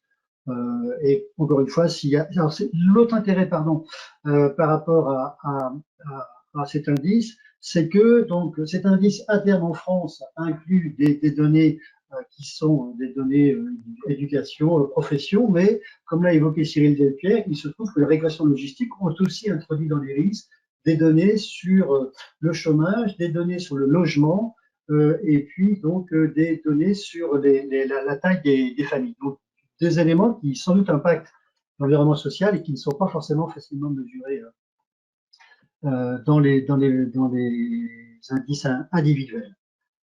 Donc, on a pu affecter un iris à chacune des personnes qui étaient donc enregistrées par les registres de cancer. On a donc créé un échantillon à partir de cette base de données nationale, d'à peu près 200 000 personnes, qui couvrait 4 années d'incidence, avec un recul suffisant donc pour pouvoir à la fois travailler sur l'incidence et la survie. Donc, je passe sur les modèles statistiques qui ont été utilisés. S'il y a des questions, vous pourrez m'en poser, pas trop, parce que c'est pas forcément là où je suis le plus apte à répondre. Juste pour vous dire que les modèles de survie ont utilisé des modèles de survie nette qui permettent d'estimer la létalité qui est directement due au cancer. C'est-à-dire que ça prend en compte les comorbidités qui sont liées à l'âge et au sexe. Mais actuellement, dès lors que l'on ne dispose pas en France, ça va peut-être venir, dès lors que l'on ne dispose pas en France de tas de mortalité attendue par l'UDI, cette survie nette ne prend pas en compte les comorbidités qui sont liées donc au statut social. Et voilà une première série de résultats. Donc, une première série de résultats concernant l'incidence. Donc, quand on s'est attaché donc à essayer d'identifier l'incidence des différents cancers en fonction des localisations et en fonction des différents valeurs de score de DI qu'on a après découpé en quintiles, eh bien, on a retrouvé donc des résultats qui ne nous ont pas étonnés, c'est-à-dire une surincidence chez les personnes vivant dans les milieux les plus défavorisés, dans les lieux de vie les plus défavorisés pour un certain nombre de localisations cancéreuses, le poumon, les voies aérodigestives supérieures, et puis quelques localisations digestives, un certain nombre de localisations pour lesquelles on n'a pas pu mettre en évidence l'association, et puis, et ça c'était plus étonnant parce que c'était moins attendu, un certain nombre de localisations pour lesquelles l'incidence était la plus fréquente, en fait, chez les personnes qui vivaient dans des milieux de vie favorisés. Et donc, par exemple, pour les hommes, le cancer de la prostate, le mélanome, mais on observait le même phénomène chez les femmes, où là encore une fois retrouver sans trop de surprise des cancers plus fréquents chez les personnes vivant dans des milieux défavorisés comme le col de l'utérus et puis à nouveau le poumon et puis les cancers des voies aérodigestives supérieures, mais encore une fois des cancers pour lesquels on avait une incidence plus fréquente chez les personnes qui vivaient dans des milieux les plus favorisés.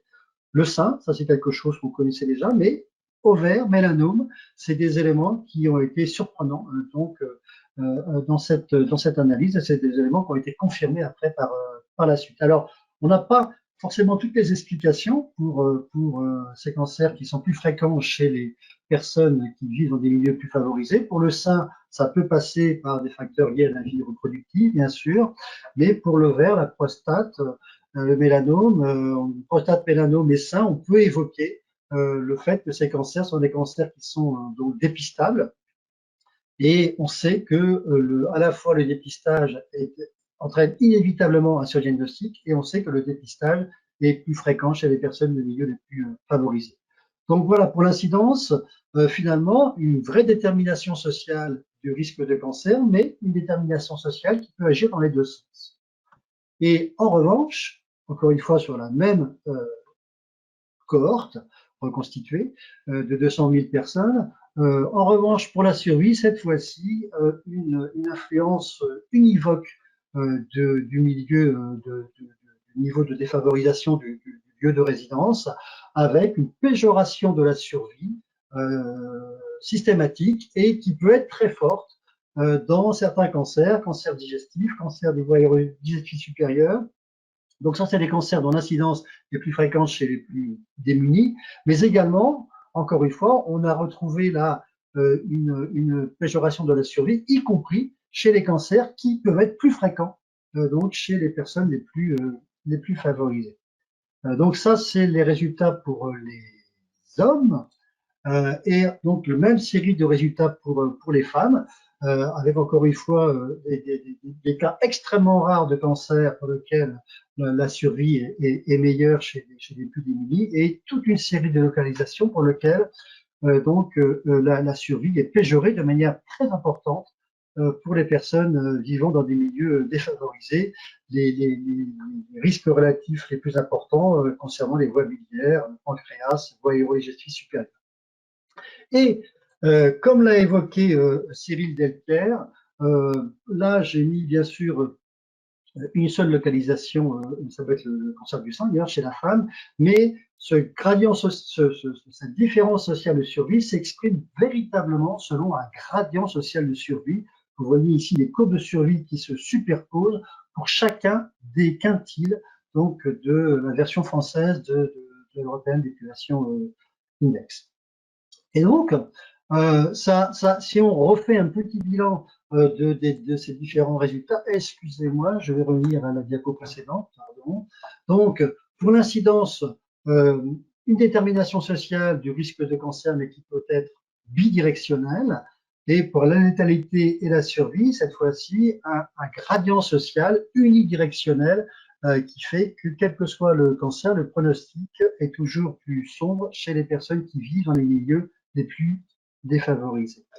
Alors ça nous a conduit à pouler un peu ces deux séries de résultats. Je ne détaillerai pas non plus la méthodologie, pour essayer, dans une approche de santé publique, d'essayer d'estimer finalement la part respective du gradient social d'incidence et de létalité dans le gradient social de mortalité par cancer, pour essayer d'identifier le domaine dans lequel il faudrait agir pour être le plus efficace possible. Et ça nous a conduit à identifier finalement trois types de cancers, des cancers pour lesquels finalement la part de l'incidence est prédominante par rapport à la part due à la létalité, et c'est le cas pour les cancers qui sont les cancers du poumon et les cancers des voies aérodigestives supérieures qui sont très liés à la consommation de tabac. Une série de cancers pour lesquels eh bien, la part respective du gradient social d'incidence et de létalité est à peu près identique, et puis toute une série de cancers pour lequel le gradient social de survie était prépondérant dans la construction des inégalités sociales de mortalité. Et je vais m'intéresser surtout à ces cancers pour la fin de cette présentation, en vous parlant essentiellement donc, des cancers dépistables, parce que vous voyez ici qu'il s'agit de cancers, essentiellement de cancers dépistables. Ici vous avez l'homme, ici vous avez la femme. On retrouve le colorectum, la prostate chez l'homme, et le colorectum et le sein chez la femme.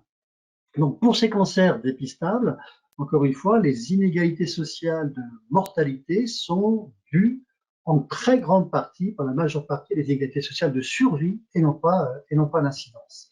Ça, c'est certainement une donnée nouvelle par rapport à ce qu'on pouvait imaginer il y a 10 ans, où il y avait encore une fois une confusion sans doute entre la mortalité et l'incidence. Alors, là, je reprends aussi des choses qui ont été proposées par Cyril Delpierre au début de cette matinée. Je ne vais pas vous détailler les travaux, mais tous les travaux qui ont été faits sur la construction des inégalités sociales survie montre que les inégalités peuvent vraiment opérer à chacune des étapes de l'histoire médicale de la maladie. Cyril Delpierre a été jusqu'à évoquer ce matin une susceptibilité différente en fonction du stress social à certaines chimiothérapies ou immunothérapies, si j'ai bien entendu. Donc, à la fois des arguments qui peuvent être tout à fait biologiques dans la construction de ce gradient social, mais également des arguments que Cyril a appelés biomédicaux ce matin, je dirais moi plutôt qui sont liés à l'histoire médicale, à la prise en charge donc de ce cancer. Les personnes, selon leur environnement social, ne sont pas traitées de la même façon, elles ne se font pas traiter au même endroit, ils n'ont pas le même niveau d'adhésion à des thérapeutiques qui vont impliquer de nombreux déplacements, etc., etc. Mais si on essaie de faire la part des choses là encore, on voit que c'est bien le dépistage qui est le moment crucial de construction de ces inégalités sociales, en tout cas bien sûr pour les cancers qui sont dépistables. Et quand on s'intéresse, et c'est pour cette raison-là qu'il me semble que ça a du sens de travailler beaucoup sur les modalités d'organisation de dépistage, parce qu'il y a certainement beaucoup à gagner à la modification de ces organisations du dépistage dans la réduction des inégalités sociales de survie et donc de mortalité. Je vais prendre ici un exemple, une dernière étude, alors qui n'a pas été forcément financée par l'IRES, c'est pas très grave.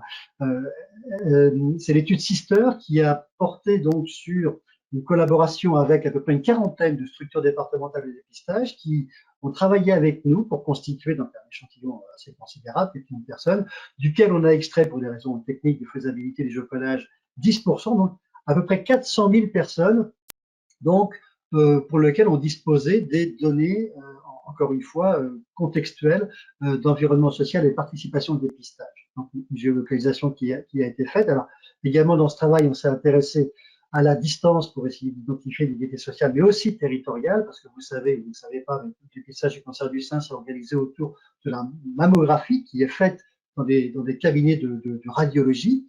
Voilà. Ah, je suis désolé, je viens de page. Voilà.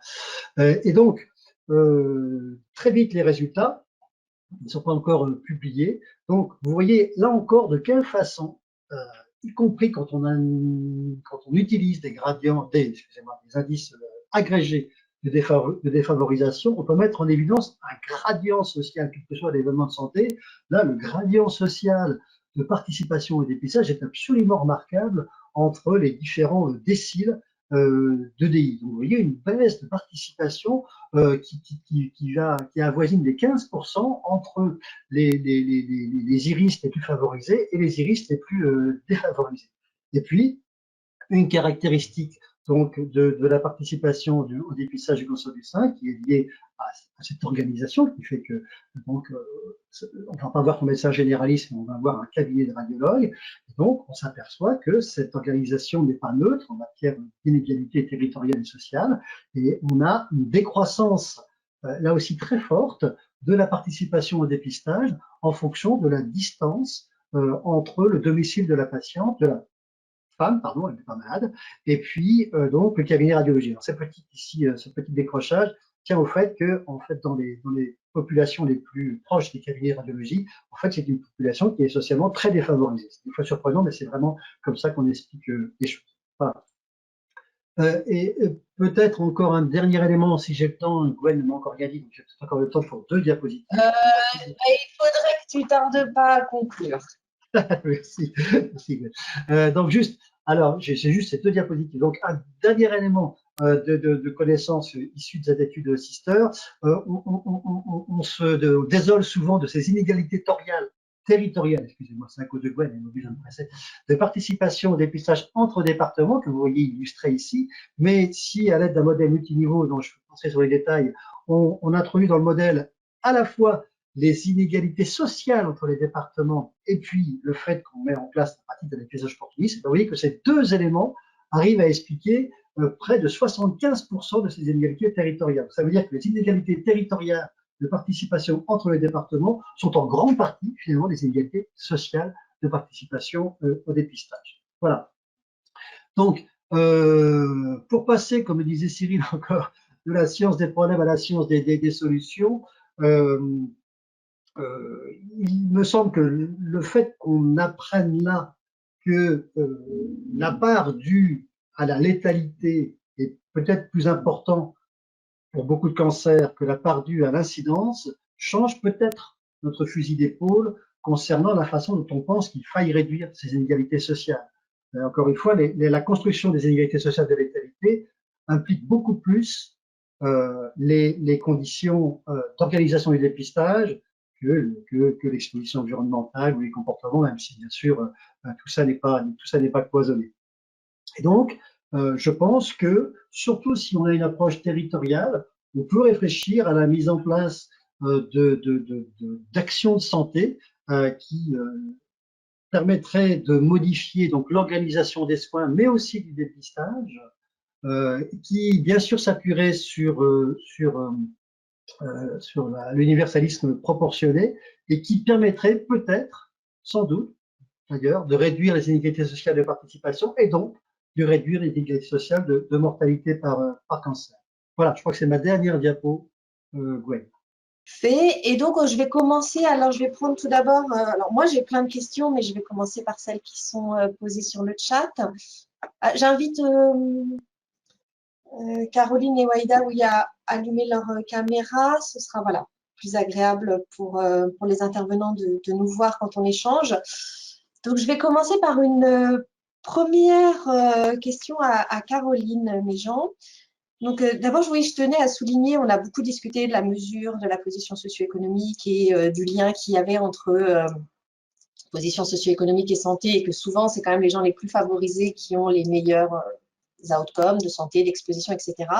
Et j'ai trouvé voilà, intéressant cette présentation qui, en rentrant dans le détail de toutes les mesures qui existent, montrait que les relations étaient plus complexes que ça, et que finalement, les cadres n'avaient pas toujours le comportement le plus favorable, par exemple pour le snacking ou pour l'alcool, et que, eh bien, si toutes les mesures mettaient en évidence des inégalités, elles n'étaient pas interchangeables puisqu'il a été mis en évidence un effet du niveau d'études qui était indépendant du revenu. Donc voilà, ces présentations illustrent bien à la fois l'universalité des inégalités sociales et la complexité des inégalités sociales. Donc la question porte sur les résultats qui sont obtenus dans l'analyse en fonction des événements de vie et en particulier dans ce qui se passe à l'arrivée d'un enfant et où on voit une dégradation un peu de l'alimentation au moment de l'arrivée de l'enfant, probablement pour arriver à gérer le changement que ça implique dans la vie du couple.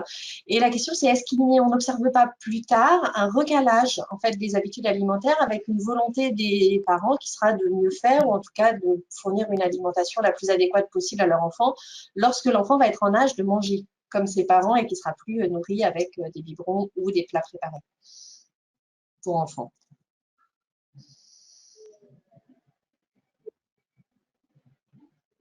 Ah, on vous entend pas. C'est mieux avec le micro. Oui, merci pour cette question très intéressante.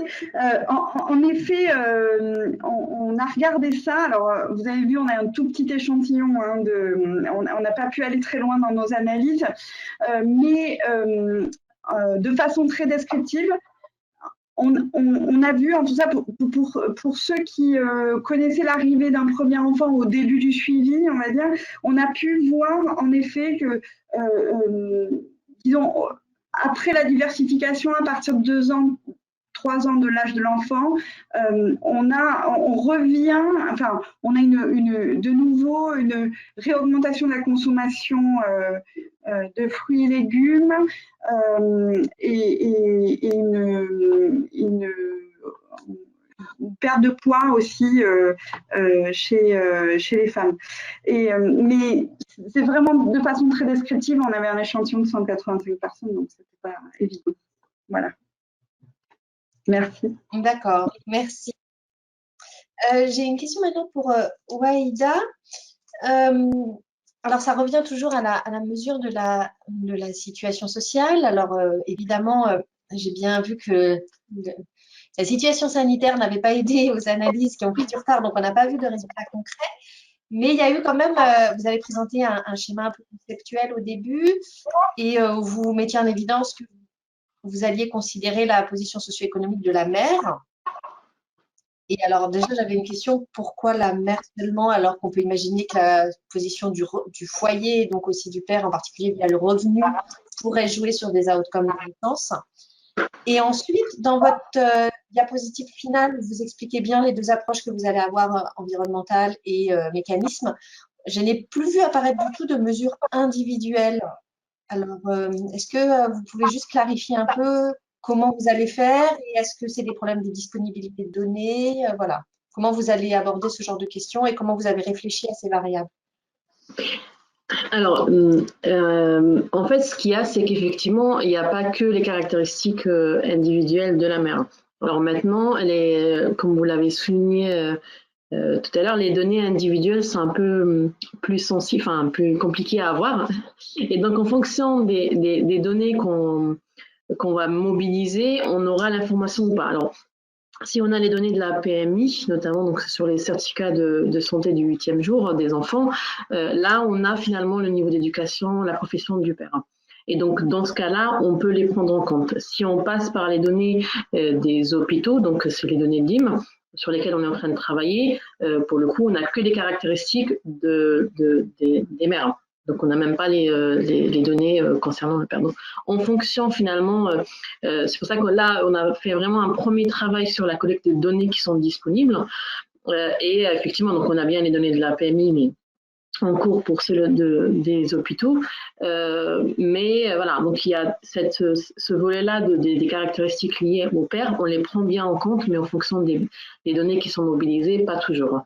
Alors, sur le schéma sur lequel on en travaille, le modèle conceptuel sur lequel on travaille, il y a la part individuelle. Maintenant, ce que j'ai montré dans la caractérisation avec une approche environnementale et une approche populationnelle, là, c'est vraiment une caractérisation qui est vraiment sur le plan de l'ERIS, donc les îlots regroupés pour l'information statistique à l'échelle écologique. Et là, on n'a pas les données individuelles. Donc, ça restera une caractérisation purement contextuelle du lieu de résidence, donc avec les différentes dimensions. Et c'est qu'après, finalement, dans la mesure, notamment dans le modèle à équation structurelle, où on va essayer de comprendre le lien causal direct et indirect des différentes composantes de l'environnement de vie, qu'on pourra introduire les caractéristiques individuelles. Donc, on a une phase vraiment à l'échelle du lieu de résidence, une caractérisation des composantes contextuelles, et dans un second temps, ça va être mis au regard aussi des caractéristiques individuelles dans un autre modèle. Donc voilà, je ne sais pas si j'ai répondu à votre question. Oui, oui. Et je vais en profiter d'ailleurs pour parler des modèles à équation structurelle. J'en avais parlé aussi, je ne sais pas si les gens savent exactement ce que c'est. Donc, juste rapidement, en fait, c'est des modèles qui sont très puissants pour comprendre les mécanismes, mais complexes. Et l'idée, c'est qu'on on pose tous les facteurs auxquels on s'intéresse, on regarde toutes les relations qui pourraient exister entre ces facteurs et le modèle va modéliser voilà, les relations qui existent et qui sont significatives et celles qui ne le sont pas. Et ça permet vraiment de suivre le chemin entre les différentes expositions jusqu'à l'outcome de santé. Donc, c'est des modèles très puissants, mais voilà, qui sont complexes à mettre en place et qui demandent beaucoup de bases théoriques et beaucoup de réflexion. Et je voulais aussi rebondir sur, on en revient en fait toujours à la même question et à la même limite de nos données qui a été déjà noté, le problème de la disponibilité des données. Et là, la force de l'observatoire, c'est d'avoir des données en routine. Mais pour avoir des données en routine, il faut s'appuyer sur des données qui sont collectées. Et là, on voit que suivant si on arrive à avoir les données du PMI collectées en routine, de l'APM, on aura des données individuelles. Et voilà, s'ils n'y arrivent pas, ce sera des données en tout cas moins précises et que sur la femme. Donc, on en revient toujours à cette même problématique de la disponibilité des données en routine sur la situation socio-économique. Donc, je vais passer maintenant à une question pour Guy Launois. Donc, la première question, c'est à propos de l'EDI et de ce qu'il contient. Est-ce que la couverture du territoire en structure de santé, en structure de soins est intégrée dans l'EDI? Et non seulement la couverture, mais la qualité de ces structures. Et est-ce que, si ce n'est pas dans l'EDI, il y a des indicateurs sur le sujet qui pourraient être pris en compte dans les analyses? On ne t'entend pas. Ton micro doit être coupé. Voilà, merci. Il y a un problème de... Je pouvais pas arrêter. Donc, oui, alors, donc l'EDI, dans sa forme actuelle, ne comprend pas d'éléments qui sont liés à l'offre de soins. L'EDI, il va chercher à caractériser uniquement des éléments sociodémographiques. Là, je l'ai affiché dans sa forme initiale. Là, il y a 10 composantes. Les logements surpeuplés, le fait de n'avoir pas de chauffage, une nationalité étrangère, le fait de ne pas avoir de voiture, le fait, enfin la profession, les familles monoparentales, les ménages de 6 personnes ou plus dans le ménage, voilà. Un faible niveau d'éducation, le chômage et le fait d'être non propriétaire. Voilà. C'est ça qui définit le DI, en tout cas dans sa version initiale, parce qu'il est sans arrêt remis à jour avec les Eurostat et les données du recensement. Voilà. Maintenant, l'accès aux soins, il fait l'objet d'autres indices qui existent. Il y a un indice qui a été fourni par l'adresse récemment, dont j'ai oublié le nom, mais certainement que ça va revenir à l'APL. Pardon? L'APL, l'accès Oui, potentiellement localisé. Et puis, il y a d'autres indices qui existent. Nous, on est en train également d'essayer de produire un indice qui serait capable de mesurer donc la distance réseau à l'offre de soins, un indice qui s'appelle Scale. Et moi, ce qui me paraît important, c'est que précisément, il n'y ait pas dans le DI des éléments qui sont liés à l'offre de soins pour pouvoir essayer de faire la part des choses. Et dès lors qu'on veut mesurer de quelle façon l'environnement social détermine l'accès aux soins, on ne peut pas introduire l'accès aux soins, enfin la disponibilité du soin, de mon point de vue, dans le DI. Il faut pouvoir disposer de deux indices qui vont, l'un, bien apprécier l'environnement socio-économique et l'autre, bien apprécier l'enclavement géographique par rapport à l'offre de soins. D'accord, merci. Je vais maintenant poser une question à Caroline Méjean.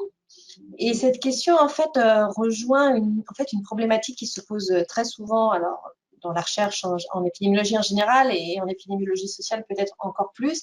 C'est le problème de la question de est-ce qu'on peut extrapoler ou pas les données de nos études à une population plus générale, puisqu'on est confronté au problème qu'on souhaite avoir, et comme ça a été souligné maintes fois ce matin, c'est important d'avoir des données précises pour caractériser la position économique des personnes, leur trajectoire de vie, leur comportement, mais que bien plus on veut avoir des données précises et complètes, et plus notre échantillon est restreint, et ça a été très bien illustré par la présentation de Caroline Méjean, puisque il y a eu une des analyses où ils ont vraiment bien voulu regarder les trajectoires, mais donc ils ont dû prendre les personnes qui avaient répondu au questionnaire 5 années successives, ce qui a réduit l'échantillon. Et il y a eu aussi ce travail qu'ils ont voulu mener pour mieux comprendre bien comment tous les événements de vie pouvaient jouer sur l'alimentation, donc en posant des questions détaillées aux personnes, et où elle a très bien souligné le fait que bien le problème, c'est que l'échantillon qui avait répondu était petit. Et donc, on se retrouve face à un problème qu'on a souvent, ce qui est on veut des choses précises, et plus c'est précis, plus l'échantillon est sélectionné. Et c'est potentiellement d'autant plus un problème en épidémiologie sociale qu'on sait que les gens qui répondent le mieux sont les gens les plus favorisés.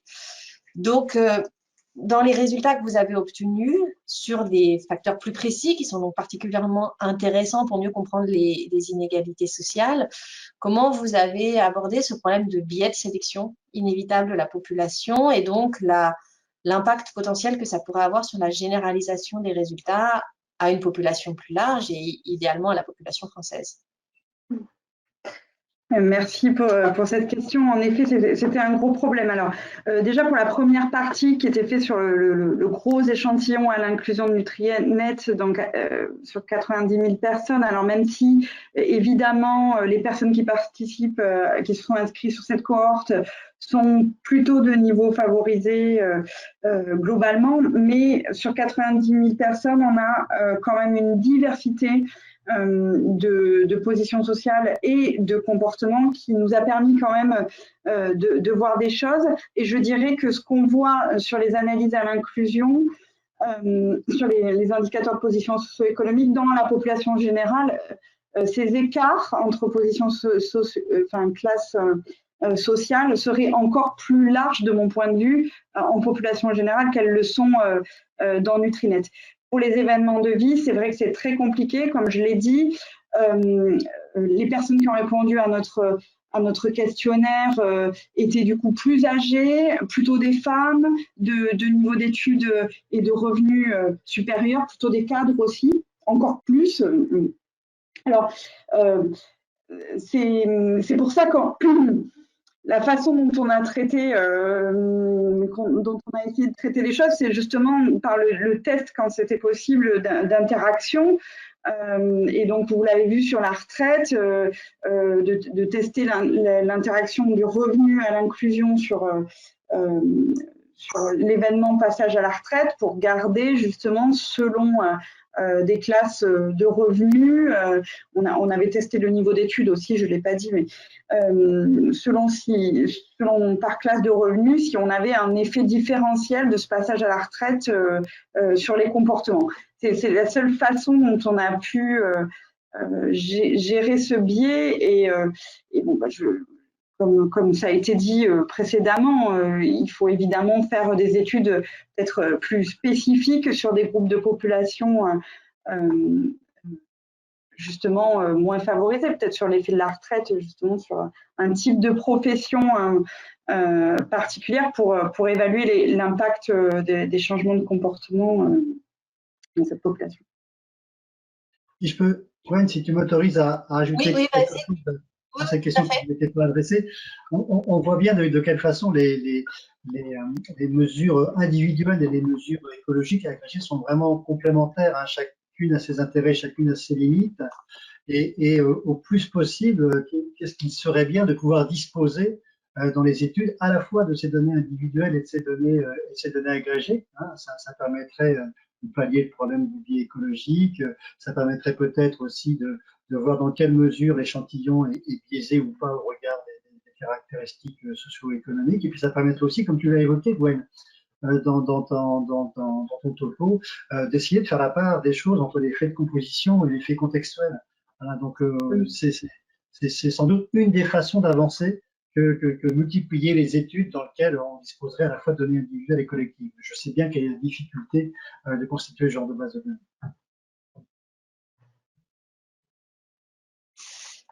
Et alors, bon, ça va rebondir un peu sur la difficulté, mais c'est une question alors qui va s'adresser plutôt à ceux qui ont regardé des données plus géographiques, donc en particulier à Waïda et peut-être indirectement aussi à Guy.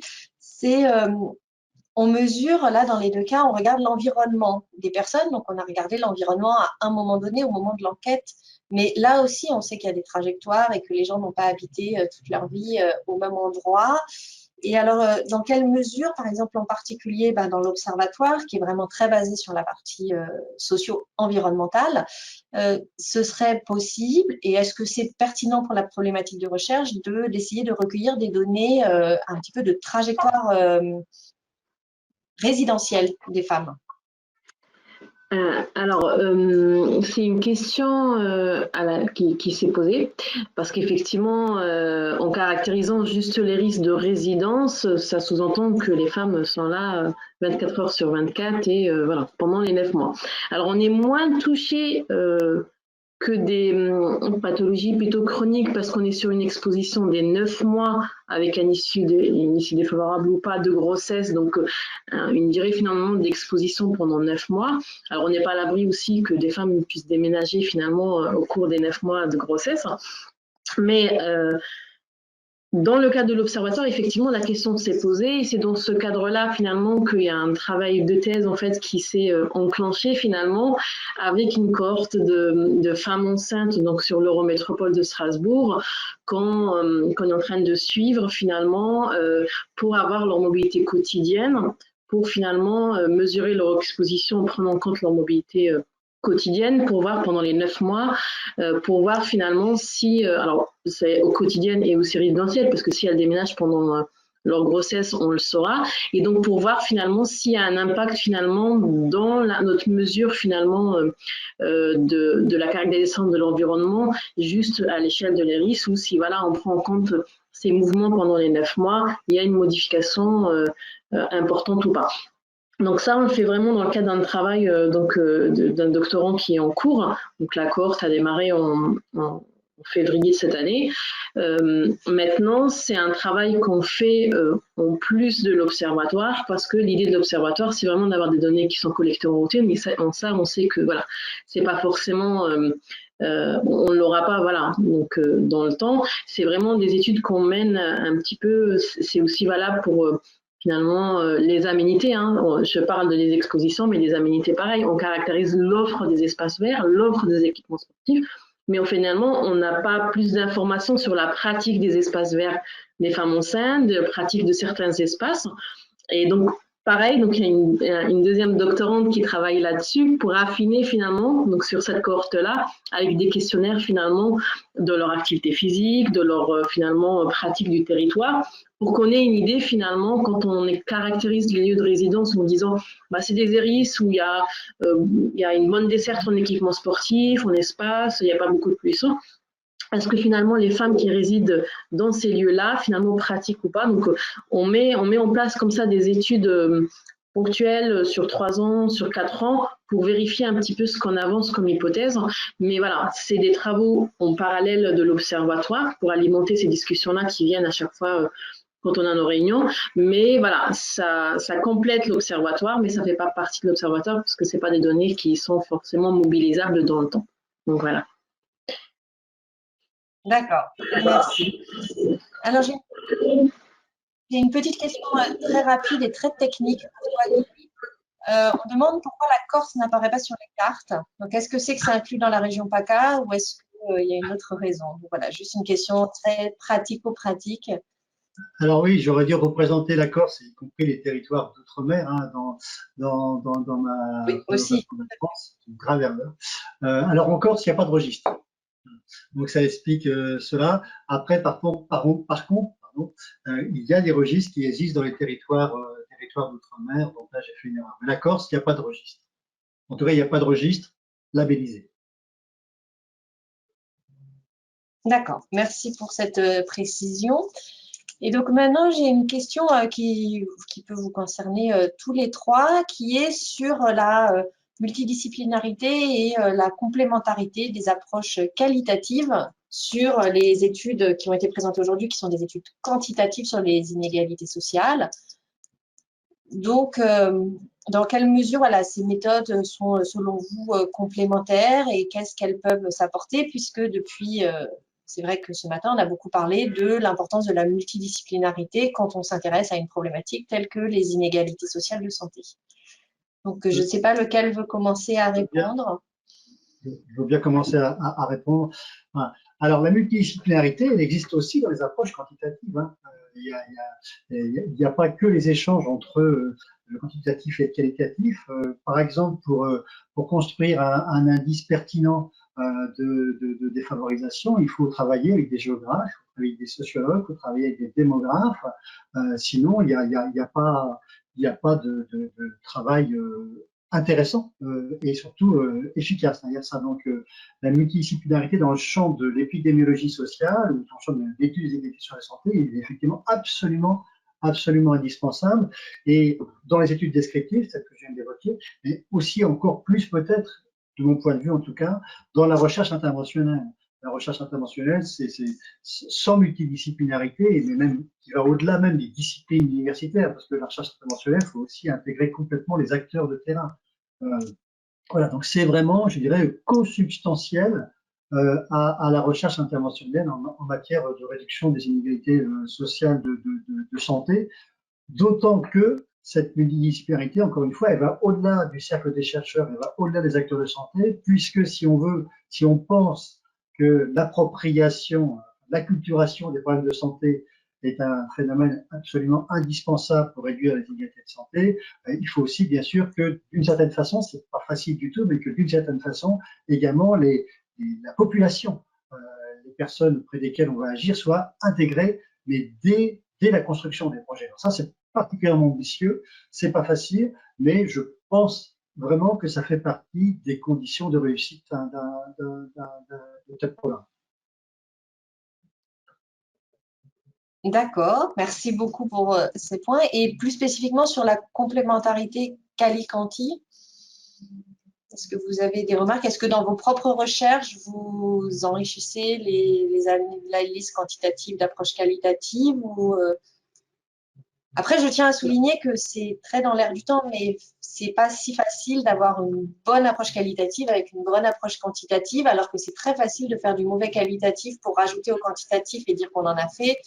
Et scientifiquement, ça n'a pas beaucoup d'importance. Donc, je tiens quand même à souligner ça parce que c'est très dans l'air du temps, mais on voit aussi des fois le quali qui est un petit peu comment dire, on le met pour faire bien, mais il n'y a pas une vraie démarche qualitative derrière. Or, ce qui est intéressant, c'est d'avoir une vraie démarche qualitative couplée à une vraie démarche quantitative. Est-ce que vous avez eu vous-même des expériences dans vos travaux où, comme je le dis, c'est pas si simple parce que c'est des compétences qui sont différentes et qu'on ne collabore pas forcément avec des chercheurs qualitatifs qui soient prêts à collaborer sur des thématiques plus quantitatives? Moi, je veux bien répondre parce que déjà, je fais partie du UMR, majoritairement de sciences sociales, hein, d'économie et de sociologie, dans lequel on est quelques épidémiologistes. Donc, on a cette habitude du travail multidisciplinaire, même interdisciplinaire. L'intérêt, là, par exemple, sur nos études sur l'alimentation, c'est de pouvoir identifier des tendances, des associations et ensuite de travailler en qualitatif sur la compréhension de ces associations, des mécanismes. Alors, j'ai montré le travail de ma collègue sociologue Christine Tichit sur la recomposition familiale, parce qu'on n'a pas pu faire plus dans le cadre du projet, mais il aurait été intéressant justement qu'il y ait un travail qualitatif auprès des personnes qui passent à la retraite et qui appartiennent justement à faible revenu pour essayer de comprendre bien pourquoi on a cet effet défavorable du passage à la retraite sur l'alimentation. Donc c'est quelque chose qu'on travaille nous beaucoup dans notre UMR et qui me semble déterminante à la compréhension des résultats de nos recherches. Et on s'adresse surtout à des spécialistes. Mais c'est vrai qu'il est parfois pas si évident. Ça demande beaucoup de temps et de dialogue pour réaliser une bonne articulation entre le quantitatif et le qualitatif. Ouais. Oui, et je pense qu'à ce sujet-là, c'est une richesse pour vous d'être dans une unité qui déjà combine des chercheurs dans les deux thématiques. Alors, pour terminer, on a quasiment à midi. J'ai une dernière petite question qui sera pour Guy Launois, qui est sur les derniers résultats qui ont été montrés sur la pratique du dépistage. On voit un gradient très net avec l'EDI, donc avec l'indice de défavorisation sociale, et on voit aussi une relation avec la distance entre centres de radiologie. Et je me suis demandé s'il y avait eu des analyses plus précises pour tester l'interaction qui pouvait exister entre l'EDI et le centre, et la distance au centre de radiologie, en particulier en milieu rural, où là, on peut avoir une grande variabilité au centre de radiologie, peut-être moins en milieu urbain. Ou alors ça, c'est peut-être une vision très parisienne, où on a des cabinets de radiologie partout. Peut-être que en province, même si on habite en milieu urbain, on peut avoir une distance importante au cabinet de radiologie. Mais donc, est-ce que cette interaction a été envisagée? Alors, on a regardé les interactions. Il peut y avoir des corrélations, mais la corrélation n'est pas simple. Hein, comme je te le montrais, c'est vrai que, en fait, il y a pas, comme en Angleterre par exemple, une corrélation très forte entre l'urbanité et puis la défavorisation. Voilà. En France, c'est beaucoup plus compliqué que ça, avec finalement, puis ça bouge tout le temps au cours des années. Mais on voit bien que nous, il y a en tout cas dans les données qu'on a pu voir, une défavorisation très forte dans certains quartiers de certaines villes et une défavorisation très forte dans certains milieux ruraux. Et puis, finalement, un milieu intermédiaire qui est plutôt les couronnes périurbaines qui sont plutôt favorisées avec moins d'extrêmes. Donc, c'est des relations complexes. L'interaction, bien sûr qu'il y a interaction, quand on est l'effet de l'éloignement est encore plus fort chez les personnes qui sont défavorisées. Voilà, ça c'est clair. Et puis il y a aussi cette corrélation qui était un peu complexe pour nous au départ, hein, et qui explique, tu vois, ce décrochement que j'ai expliqué là. On a vraiment, par rapport à la distance au cabinet, une droite qui est très, très, très régulière comme ça, et puis juste, quand on arrive aux quelques kilomètres où on est cabinet, là, il se trouve que vraiment, là, ça tombe finalement dans des quartiers avec des iris qui ont un EDI de 5, quoi. Voilà. Donc, c'est une question complexe qui est investiguée et qui continuera à être investiguée, en particulier au travers de notre… Parce que derrière cette constatation, nous, on a mis en place une recherche interventionnelle autour des mains mobiles. On voit bien, par exemple, que le main mobile, c'est peut-être une solution pour aller chercher les personnes qui sont les plus éloignées, mais en soi, ça n'est pas forcément la meilleure des techniques pour toucher les personnes qui sont les plus déprivées. Là, il faut certainement passer par des acteurs sociaux, il faut imaginer d'autres solutions. Pour répondre de manière… Merci.